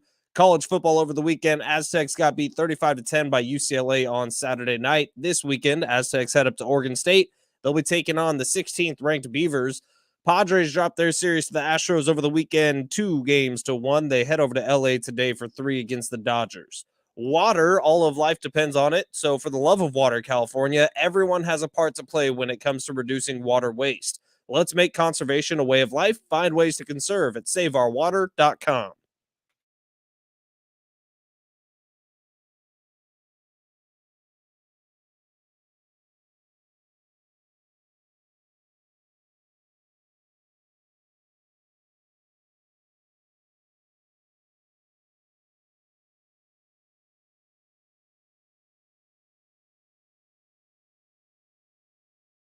Yeah! Woo! Look at this freaking headline on ESPN. Does Dak have any excuse not getting to Super Bowl? Biggest overreaction day in America every single year. Well done, ESPN. You no did excuse. You have no excuse, Dak. You did it. After beating the Giants 40-0 in the opener, we expect you to shut out every team for the rest of the season, Dak. And if it's not 40-0, it needs to be 50. Well, week 5 is against the Niners, and the Niners also going undefeated. So what will happen? Well, I guess they could tie. The response that I sent to you guys when you were asking about Collinsworth last night. Oh, yes. Yes. That was vulgar, wasn't it? It was. We were talking a little bit about Dak Prescott yesterday. Trav's text was vulgar. Rich's text was X rated. I guess I would have thought Chris Collinsworth would have sounded like this while calling the game. No. It wasn't a Chiefs broadcast. Yeah, he's like, it's true. Yeah, It's true. God, I love that guy. Is that Patty Mahomes again? Oh yeah, that's him. I mean, he gets all riled up when Mahomes will throw a pick and he'll be like, "That's a hell of a play." Yeah, I gotta tell you, I mean, that actually happened. Even his interceptions look good. Like that's I'm pretty sure that's a honest to goodness line that we've heard during a Sunday Night Football broadcast. Yeah, I think you're right. But it was a full weekend of football, and it was absolutely phenomenal. Yeah, it really was. We gave some of our reactions this weekend. If you missed it up front when we started the show, biggest surprise for the three of us varied. Mine was just the play of Joe Burrow. You sign a contract that size, you become the richest player in NFL history on a Thursday, and then you go out there on a Sunday and just look like you've forgotten how to play football together. I mean, it was bad, and it was objectively bad from everything we know about Joe Burrow, because again, I compare it to the pressure that he faced in that Tennessee Titans playoff game where they sacked him 9 times. The Bengals still won that game because Joe Burrow had ice water in his veins. Like, we've seen him under pressure. And I realized the Browns pass rush put a lot of pressure on Joe Burrow, but it was just an awful performance. Yeah, and I was surprised of how poorly the Eagles played after the first quarter and a half, maybe. I mean, this was a team that was full throttle all the time, all year long. Exciting to watch last season. They obviously get to the Super Bowl. I mean, could have won the Super Bowl. And now here we are. They just had a very, very cold start, which I thought was un-Philadelphia Eagle-like. They're overrated. What's the win you guys saw? Oh, wait, what was your surprise again? It was Jordan Love, the way he played. That's right. And the Joe Burrow thing, by the way, last year, same thing. First week of the season, 4 interceptions in a game against the Steelers, who at the time, remember, the Steelers did not start off the season well. They had to push to keep Mike Tomlin's record alive at the end of the year. Wow. I like that headline. Yeah, yeah. All right, ESPN, maybe you're doing a good job. I was literally waiting for that to happen. As the headline is now, I trust Brock Purdy more than Dak. Yeah, it's Yeah. You know what, Dan Orlovsky? So do I. Yeah, yeah. Try not to walk out of the end zone on that take. Goodness gracious. Yeah. What was the win you guys saw yesterday that you didn't expect to see? I'll say the Rams beating the Seahawks Yeah. as badly as they did. I mean, that was shocking. Who the hell is Matthew Stafford throwing the ball to? If Um, you look at every single fantasy football league today, the waiver wire at the very top of it is 3 different receivers for the Rams. Yeah, it Wow. was a scattered mishmash of Tutu Atwell, Puka Nakua. Obviously, Higbee and Van Jefferson both got theirs, but like he's throwing to guys legitimately. I don't even know who Puka. I don't know Same. where he came from. And Maurice Is he Jones. a veteran? Is he a rookie? What school did he go to? I don't know. Did he play in the CFL? What the hell elementary school did he go to? What is a Puka? Is a shell, right? It's It is the a- necklace. Yeah, you wear those. Oh, good No, Lord. you're right. That So was many probably questions. the most shocking win for me, I guess, or the Browns over the Bengals. All right. That was kind of a I mean, the shocker. Falcons having juice. Like, that run game is legit between Tyler Algier and the rookie Bijan Robinson. Yeah. And the Falcons have an offensive line, which I didn't think I knew. And all of a sudden, like, that offensive line is tearing open holes in the defense. Crap, what was I just going to say? No, this was good. Damn it. I'll give you one that I expected. Oh, it was Rams. Sorry. Can I Oh, go, just you go finish back it? to Rams. Finishing the thought on the Rams. I was listening to the broadcast on 760 yesterday, and Maurice Jones-Drew pointed it out. He was like, last year, Aaron Donald never looked fully invested in the team. And this year, from the very first play of the game, Aaron Donald was wrecking the game. Yeah, I mean, I'll tell you what, this could be his final season. You know, he's getting up there. He obviously has nothing left to prove. He was talking about retirement 2 seasons ago, 2 off seasons ago with after the Super Bowl victory. So we'll see what happens. The Saints, I expected to see it, but I'm talking about marked improvement. I don't know if I expected to see them win in the opener against the Titans, but they hosted Tennessee, completely shut down Derrick Henry, and Tannehill looked just terrible. Yeah. Derek Carr looked great. That's what I'm saying. On the flip side, Derek Carr looked really good. Looked comfortable. Things looked like they moved along pretty easy for him. I was pretty happy to see it, actually. Yeah, so the old Raiders QB down there in Nolens and doing some good things. Obviously, we'll get back to the week that was in the NFL, but we look ahead to Monday Night Football tonight, the capper of the Week 1 slate of games. We've got Bills visiting New York to take on the New York Jets. And joining us right now on the phone line, we got Ryan Talbot, writer for nyup.com, syracuse.com, Bills updates, and co-host on Shout Buffalo Football Podcast.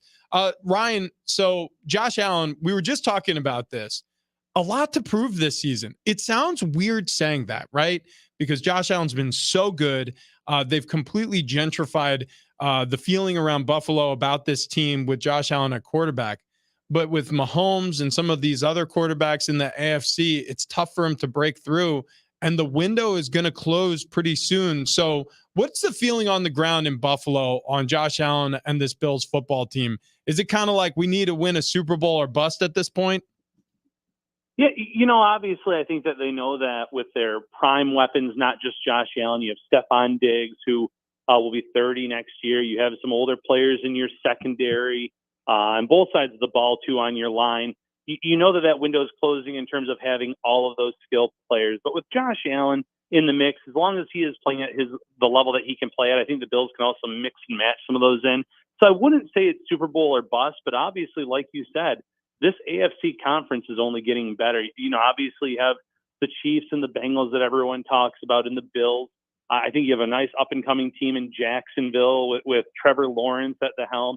I still believe in Justin Herbert. Miami looks dangerous, and the list goes on and on. It feels like a lot of the young and some of the best quarterbacks are in this conference. So there's definitely something for Josh Allen to prove there, and I'm excited to see it start tonight. I feel like last year, and maybe it was mostly the Ken Dorsey play calling, they took a lot of the short passing game away from Allen. He had to create a lot in the intermediate long, deep ball range, and it just didn't really couldn't be stabilized over the course of an entire season. So I'm looking forward to seeing them kind of get back into those short, quick passes as well, because I think that's when Josh Allen was at his best, is when he had a guy like Cole Beasley that he could feed the ball to in those areas. Ryan, what do you think that, yourself and Bills fans and the Bills themselves are worried about most going up against the Jets? Because it feels like we kind of know the Bills. I mean, I know there's been some changes, but we don't really know who the Jets are yet. This is going to be the first real debut of this team.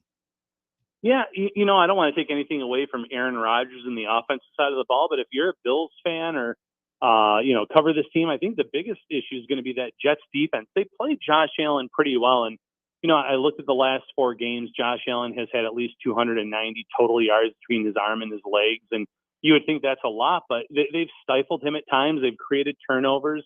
And the big test is going to be that Jets defensive line against Buffalo's new look offensive line. They have 2 new guards. They brought in Connor McGovern in free agency. He's had a really nice summer. And then you have Osiris Torrance, a big mauler that really impressed all summer. Got the first start in the preseason at right guard and then just never looked back. He was great. But you're going up against a guy like Quinnen Williams tonight, and it doesn't get much better than that at the defensive tackle position. So that's going to be a big first test for the interior of this line. I really like the Jets pass rushers as well. I think that they have 3-4 guys that can rotate, come off the edge, and cause some problems. So I think that's the biggest area of concern if you're a Bills fan. Ryan, what's the split going to be like for Dalton Kincaid and Dawson Knox this year? Like, is this going to start out as more of Dawson Knox's tight end room, or is Dalton Kincaid already taken over as a TE1? I think in terms of tight end 1, tight end 2, it will be Dawson Knox followed by Dalton Kincaid. But I don't think that the Bills view Kincaid as just a pure tight end. They look at him as a big slot receiver. The nickname in Buffalo was Swole Beasley, to be a bigger version of what Cole Beasley can do. And I think that the Bills will have some 12 personnel, some traditional looks with the 2 tight end sets. But you're also going to have those looks where you have him lined up in the slot and creating mismatches. And those quick passes across the middle is just, like I said earlier, something that this Bills team was missing last year. Isaiah McKenzie struggled as a true slot receiver. Jamison Crowder suffered an injury early in the year. They really missed that option, and I think that's going to be a big part of what Dalton Kincaid does. So I think both are going to have a really big role in this offense this season. So we saw some blowouts to open the season, right? Cincy suffers a huge road loss to Cleveland. The Steelers get absolutely blown up by the San Francisco 49ers. The Giants last night on Sunday Night Football against the Cowboys, hosting them. There's cultures in place, I would say, in all 3 places. Obviously, Burrow and what Zach Taylor has done in Cincy, they're strong enough to bounce back from that. You look at the Giants, I think Daboll has won over the locker room with the resurgence they had last year. And, of course, the Steelers with Mike Tomlin, it goes without saying. The Bills, though, right? The Bills are an interesting team because it feels like tensions are starting to run a little bit hotter. And Stephon Diggs might be the canary in the coal mine.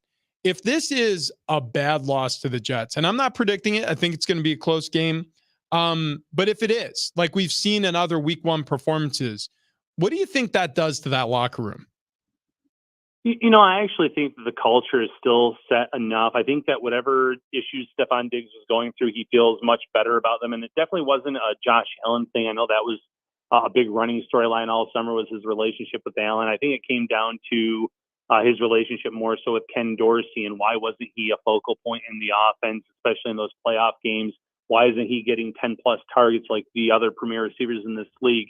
I think going into this, he feels a lot better about his standing and what kind of role he's going to have week in, week out. But let's just say the Bills do, deliver a dud. I think they're going to be okay.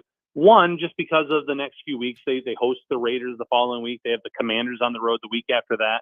Those are 2 easy, I don't want to say easy, but bounce back type of games where they can reestablish things. The Jets do play them tough. Some teams just play teams really well. The Jets have given the Bills some tough fights. They split last year. It's kind of like what you just said with the Browns and the Bengals. I think Joe Burrow is 1-5 against the Browns in his career. There's just certain matchups, certain personnel packages that give teams fits, and I think that the Jets can do that.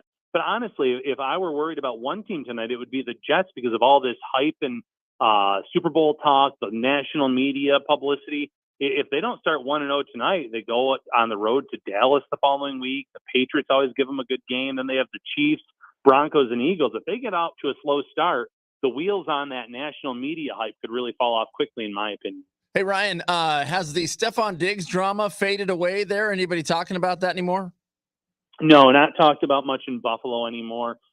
He's gone out and he's really praised his relationship with Josh Allen and the leadership he's taken on. And he speaks very highly of Sean McDermott, and he seems to be on the same page now as Ken Dorsey. And, you don't want to throw Ken Dorsey under the bus, but this was a first-year offensive coordinator who came in to a team that was given being the Super Bowl favorites last year. That's a tough job for anyone, despite him being in Buffalo the past few years before that as the quarterback's coach.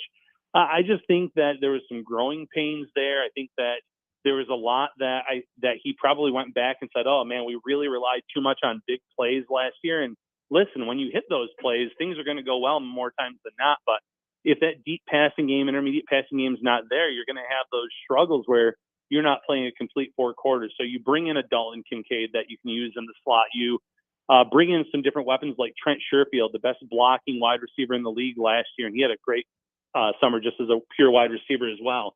Deontay Hardy for some speed. Now you look, and those might not be flashy names, but the Bills have a lot of different ways that they can hurt you now on offense. And I think that with all of this different talent, Ken Dorsey is going to be able to kind of split out the carries a little bit more. The receptions, I think you're going to see a big role for James Cook this year, both as a rusher and a receiver. So I'm really excited to see what he draws up tonight.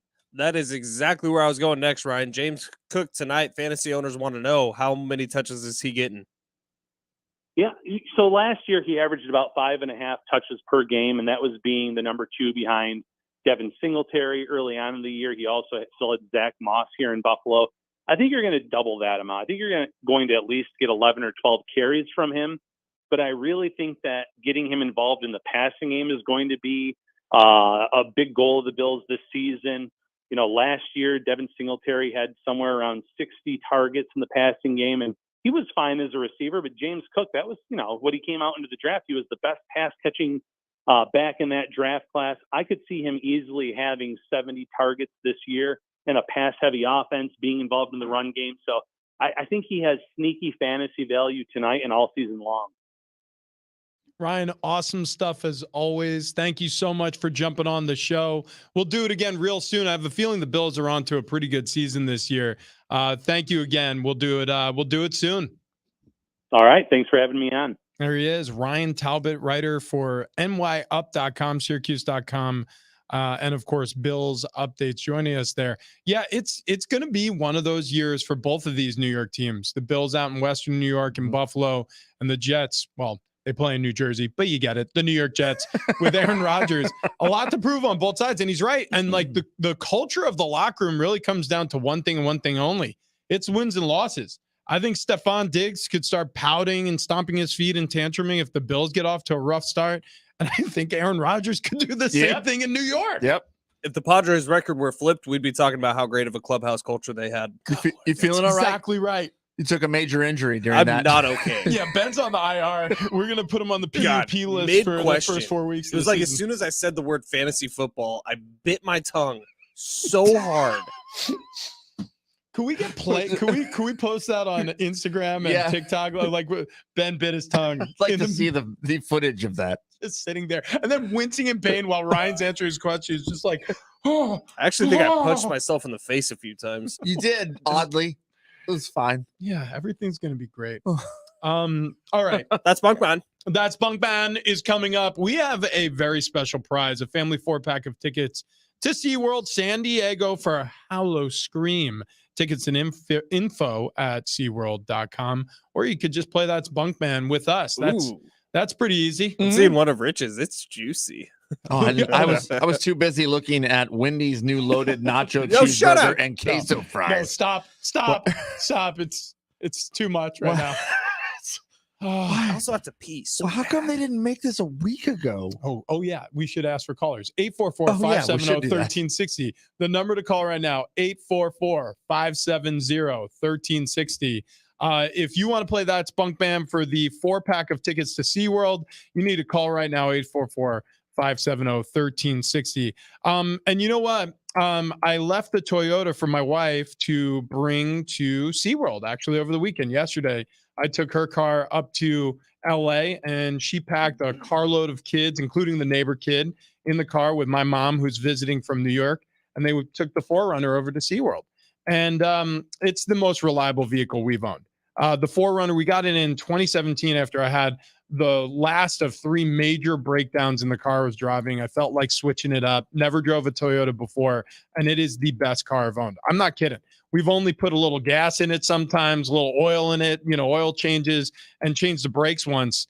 But it's run like a top for 6 years. I absolutely love the car, and I want you to have that same experience. So if you're driving around today thinking about your next SUV, truck, or car purchase, I want you to go down to a local San Diego County Toyota dealer. They have great deals on super reliable vehicles, just like my 4Runner, and their customer service is incredible. I walked onto the lot not knowing if I was going to buy a car, period.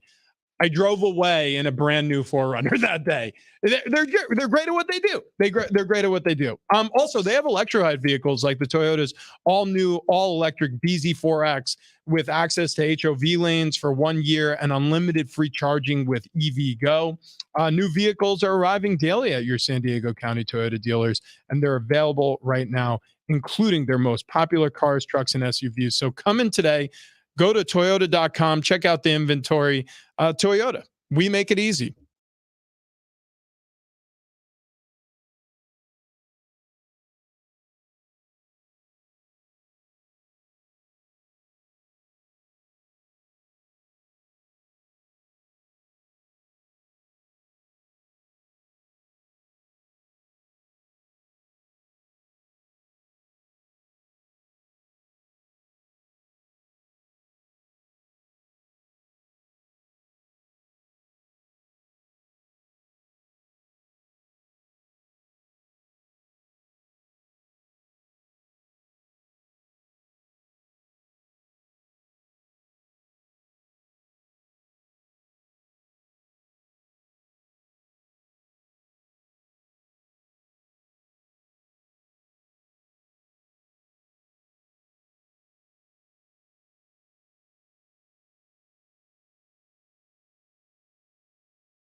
We got a 4-pack of tickets to SeaWorld San Diego, but we're playing That's Bunk Man coming up next.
This update is presented by SaveOurWater.com. Starting off here in the NFL, first Sunday in the books. It was a good one across the league. Notable scores from yesterday. Cleveland Browns shocked the Bengals with a 24-3 win. Bucks upset the Vikings 2017.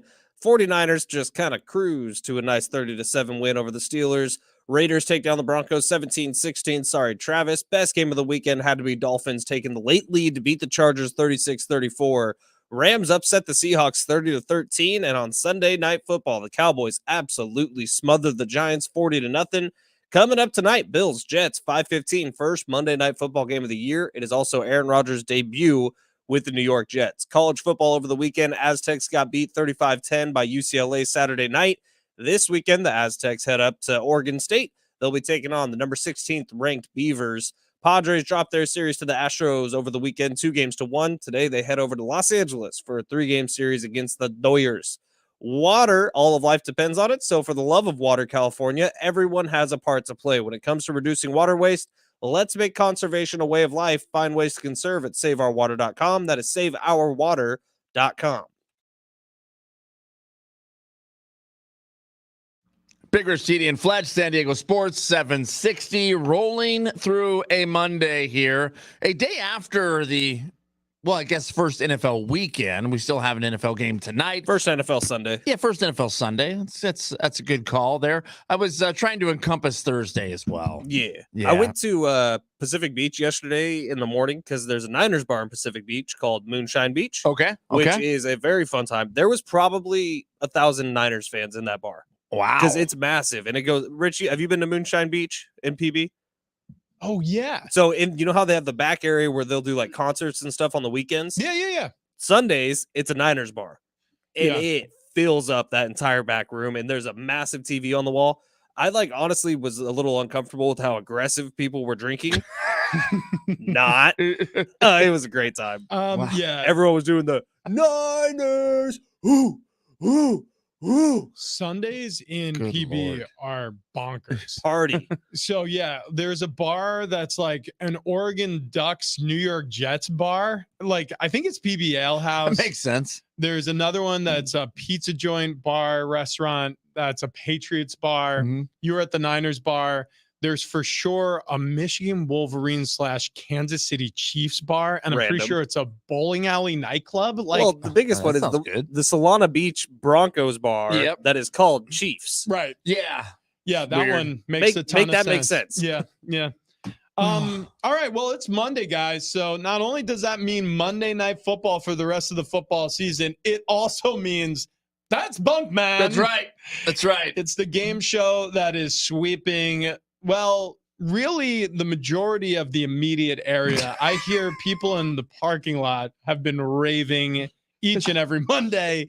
They love the segment. That's all they talk about in PB on Sundays. That's right. Sergio is on the line. He wants to play that Spunk Band. Sergio, the rules are very simple. We're going to tell you a story about our own lives, okay? And you have to determine whether the story we just told you was true or if it's Bunk Man. If you get 3 out of 5 correct, you're winning a 4-pack to go to Hollow Scream at SeaWorld, a family 4-pack of tickets there. Tickets and info at Ticketmaster at SeaWorld.com. Okay, Sergio. So you ready to play, man?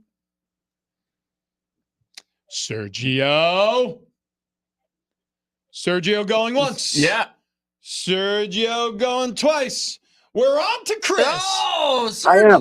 Whoa, wait, Sergio, he's back. Whoa! Wow. Buzzer beater, Sergio. Where did you go? I know. I'm sorry. I was enjoying the Wendy's nacho hamburger. Believe me. Yeah. We- Wait, have you had it? Is it actually out? I just had it yesterday. I mean, this morning I was going for breakfast and I saw the sign and I ordered one of those. We're gonna get back to that, and I have an admission to man. make. It's good. It's yeah, Is it good? Dude, my finger It was is good. on the hang up Yeah. button. dude. Wow. Sergio, you got in by the skin of your teeth here, man. But you got enough to eat that delicious nacho cheeseburger. God Oh, bless you.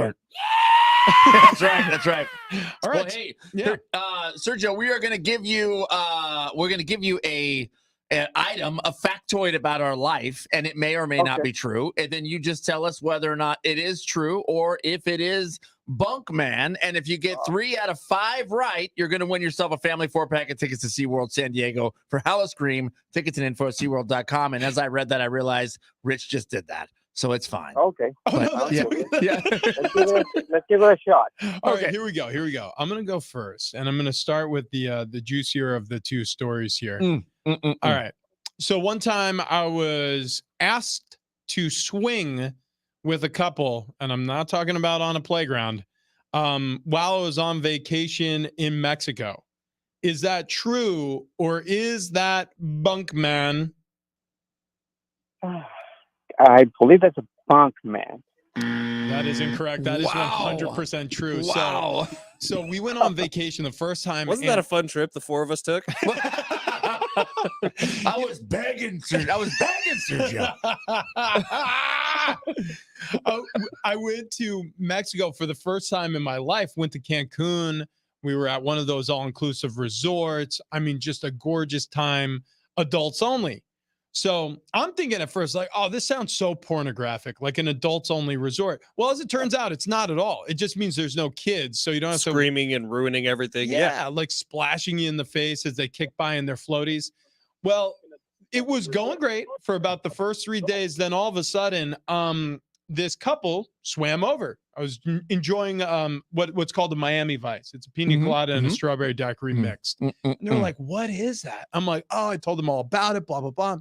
We're talking. They're from New York. I grew up in New York originally. Like, so we're just shooting the breeze. New York stuff. All of a sudden, the lady kind of asks the husband to go get the sunscreen or something, or get the towel. I forget. She's like kind of leaning up to the edge of the pool with me. She was like, "Hey, so maybe after we get out of the pool, do you want to come back to our room?" And I was just like, what's that? She goes, I'm like, I got my room. It's fine. I'm like, yeah, no, I mean, we're staying here. I mean, we're not just visiting. She was like, no, I mean, like, I was just like, you mean like visit the room? And I'm like making hand gestures now. And she's just like, yeah, I mean, you don't have to do that. I'm like, well, I'm just saying, like, is that what you're asking? She goes, yeah. I'm like, I'm married and we do not do that. And she's like, okay, well, if you change your mind. She gave me their room number. So it was a no from me, but Wow. But yeah, it's a wrong answer for Sergio. She's down 0-1. Yeah, it's fine. You gotta get 2 out of the next 4. Wait, you gotta get 3 out of the next 4 here. Yeah, I that's can't do math. We have not eaten in days. Yeah, I'm hallucinating. Ben, you want to go next? Well, yeah, we do need to hustle a little bit, so I'll go ahead and go. Okay. Sergio, you ready for this one? I haven't even told the guys this yet, Sergio. Wow. I wanted to save it for That's Bunk Man, but right after the 49ers win yesterday, Niners linebacker Fred Warner actually sent me a text and did the Kirk Cousins. You like that? Is that true, or is that bunk, man? Sorry, Sergio, say it again. I believe that is true. Ooh, not true. Not true. That is bunk as hell. Yeah, that's not what it says here in the rundown, though. It says bunk is something else. ... I wish. Rhymes with buck. All right. Well, here you go. You got to win out now here, Sergio. So here's the next one for you. Way back in the year 2000, I made it to the finals and was sent to compete out in New York City on MTV's Say What Karaoke. Is that true, or is that bunk, man? I'm gonna go this true. Oh no! Over 3 and Wow, Sergio over gets 3, hung yeah. up, That was on bunk, man. abruptly. My best friend in high school, that actually did happen. So I was just stealing his story. Chris is going to join the show now. Chris, how you doing? I'm great. All right, Mhm. Chris, Fantastic. you got sudden death. Rich is going to say one story. If you get it right, you win. If you get it wrong, you're gone. All right, here we go, Chris. So my first story was true. Here's your second story from me. I once entered a cheeseburger eating contest and lost. However, I did eat 8.5 cheeseburgers in that loss. Is that true, or is it bunk, man? That's bunk, man. Wow. Wow. And just like that, are we? Yeah, you did it, man. One up, one down. Congratulations, Chris. You just won yourself a family 4-pack of tickets to SeaWorld San Diego for Hallow Scream. Tickets and info for everybody else is at SeaWorld.com. But you, man, you are going courtesy of Big Rich, TD, and Fletch. How you feeling, Chris? Already on Never hold. mind, already on hold because apparently we're out of time. Yeah, Spent that's too it. much time on Bunkman. Hang on hold, Chris, and Ben will get all your info. So don't go anywhere. I never entered eating contest, but I'm interested. I really am. I mean, kind of into it. I'll tell you, I think I'd fare pretty well. I don't know if I'm like the type of person who can take down like a 5-pound cheeseburger, but like some sort of challenge. I want to do that at some point just to see. Eating I contest. don't think it's that hard to enter. You don't think? No, I think you could probably enter whenever. Well, I mean, like on a probably stage a with other fee. people, yeah. Or you could probably do one of the challenges around San Diego. Oh, you There's mean challenges like, around San Diego? Oh, you mean like yeah? They probably have a Yeah, restaurant. you guys don't get infiltrated with TikTok of the dude that like turns his head around backwards and does eating challenges. No, I don't. I don't get infiltrated with TikTok with that at all. San Diego. It's mostly all mine, butts. Yeah, all mine are MILFs or butts. That's it. That's all I get. Well, we might as well play while we're here. All right, I'm opening it up. I've opened the app. Oh, dude, and I just found one. San Diego, California has many restaurants with food challenges. another game show. All right. Okay. Let's open TikTok. How many swipes to a butt? All right. Travis. are you Okay, I'm going? at Oh, wait, one. I gotta go on my- I'm okay. Play along at home if you'd like, but not while you're driving. I'm waiting. I feel like there would be one here, but maybe not. It's just dancing. Nah, I'll say no. I'll give it a no. That was 2. 7, Hold on. 9. Oh, Wait. yeah. Wait. I've been getting a lot of these. 6. Wait, what do you got? So, Oh, wow. So there's a stage Wait. in Mexico at the Copacabana where they literally invite women on stage for tequila shots, and then they blast like air from underneath the stage, and it lifts their skirts. Okay. That's cool. All right, that makes sense. Yeah. I got the 6. This same person keeps coming up with different videos. I'm going to say it's either 3, 6, or 8. Oh, dude, mine was 7. Okay. We're all tied for our creepiness factor I think today. I win. I was at 6. Yeah. So, San Diego has a lot of restaurants with food challenges. This is an interesting website that she's hawking. Yeah, that is. It's called.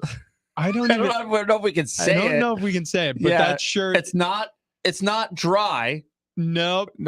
It's not, and neither is the T-shirt she's wearing.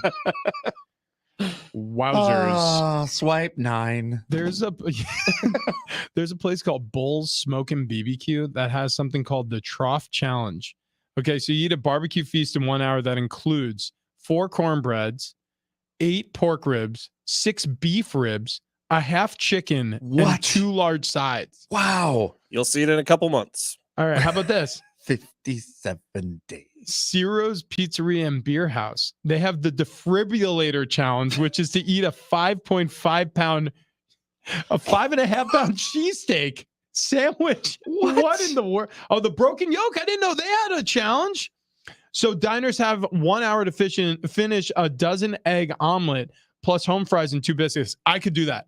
There's no doubt in my mind I could do that. Wait, what's the challenge? A dozen eggs? In an hour. You can eat a dozen eggs. 1 dozen egg challenge. Or 1 dozen egg omelet plus home fries and 2 biscuits. Okay, you know what's crazy? Their biscuits are pretty big. Are they? Damn it. That's the hardest part. 1 dozen egg omelet sounds impossible to me. But if you were like, how about a dozen deviled eggs? I'm like, yeah, I can do that. That's what I mean. No problem. I just need enough sriracha. I guess a dozen deviled eggs would be 24 deviled eggs. Yeah, because they're all halves. Yeah, that's too. 1 deviled egg is too many. Oh, They're no way. gross. Oh, those are And then fantastic. Are you out of your mind? Deviled eggs?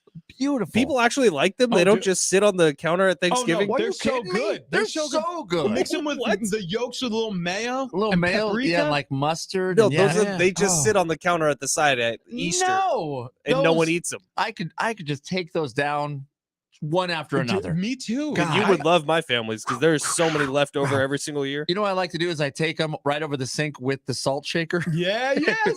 Just woo. I honestly think we're the same person sometimes. Gosh, it's really so great. It's really a problem. They smell bad. No, they're The so texture good. You seems hard gross. boil them, then you peel them, and then you got the eggshells everywhere, and you're gonna be walking on those eggshells. And when you talk about walking, we're talking about your feet. And the Good Feet store has your feet in good hands. So the Good Feet store, what they do is they give you these arch supports. It's a try before you buy process. You slip them into your shoes on your way out, but you get to test walk in the free fitting process. It only takes about 20 minutes. So if you have 20 minutes in your day and you're suffering from any joint pain in your feet, your ankles, your knees, your hips, your back, any lower body joint pain, and you've had enough of it, you're taking the anti-inflammatories, you're going to the physical therapist, it's not really working. You might have already visited the orthopedic surgeon and it hasn't helped. Go to the Good Feet store. Your feet are the foundation for the rest of your body. And if you correct your feet, you actually have 4 arches. I learned that the first time I went to the Good Feet store. You can correct a lot. So I've been wearing the Good Feet store arch supports for over a year now, and a lot of my joint pain has melted away. I want the same for you too. So go to goodfeet.com, check out all of their inventory. Their website's great. You can book your appointment there, or you can visit any of their 200 plus locations across the U.S. and overseas. And coming up next, we can't have it, but we absolutely want it. We discuss on the other side.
We answer a question about legality and whether or not we can claim ownership to this pet coming up next.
Not a celebration, but a remembrance on 9/11. Every single year on this date, we rewind the clock to the fateful day when one of the great cities of the world, certainly one of the great cities of this country, was under attack from an outside threat. But what it gave rise to is bravery and courage that I really feel is uniquely American. And so, simply put, and I'm sure Fletch and Trav, you guys echo this, thank you to the troops every single day. Thank you to the first responders every single day.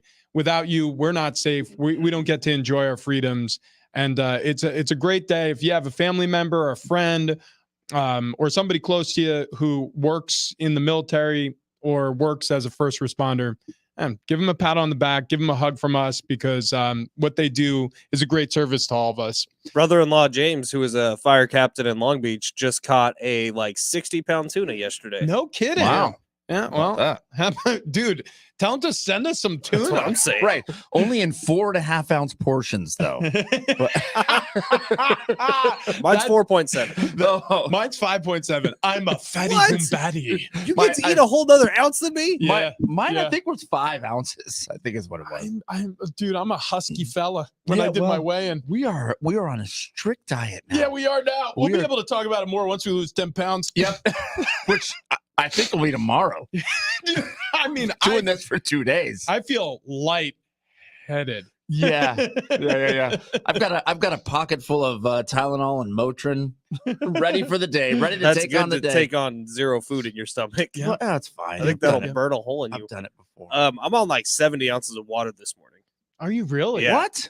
You're at 70 ounces? Yeah, I've had 2.5 of these things. They're 32 ounces. Oh, I maybe have had 2 bottles. This is worth. liters, But I've had 1.2 liters. What is this? What is this? Great Britain? Oh, 40 ounces. 40 ounces. There you go. I've had a 40 today. I water. wish. Oh my God, you brought in so much Motrin.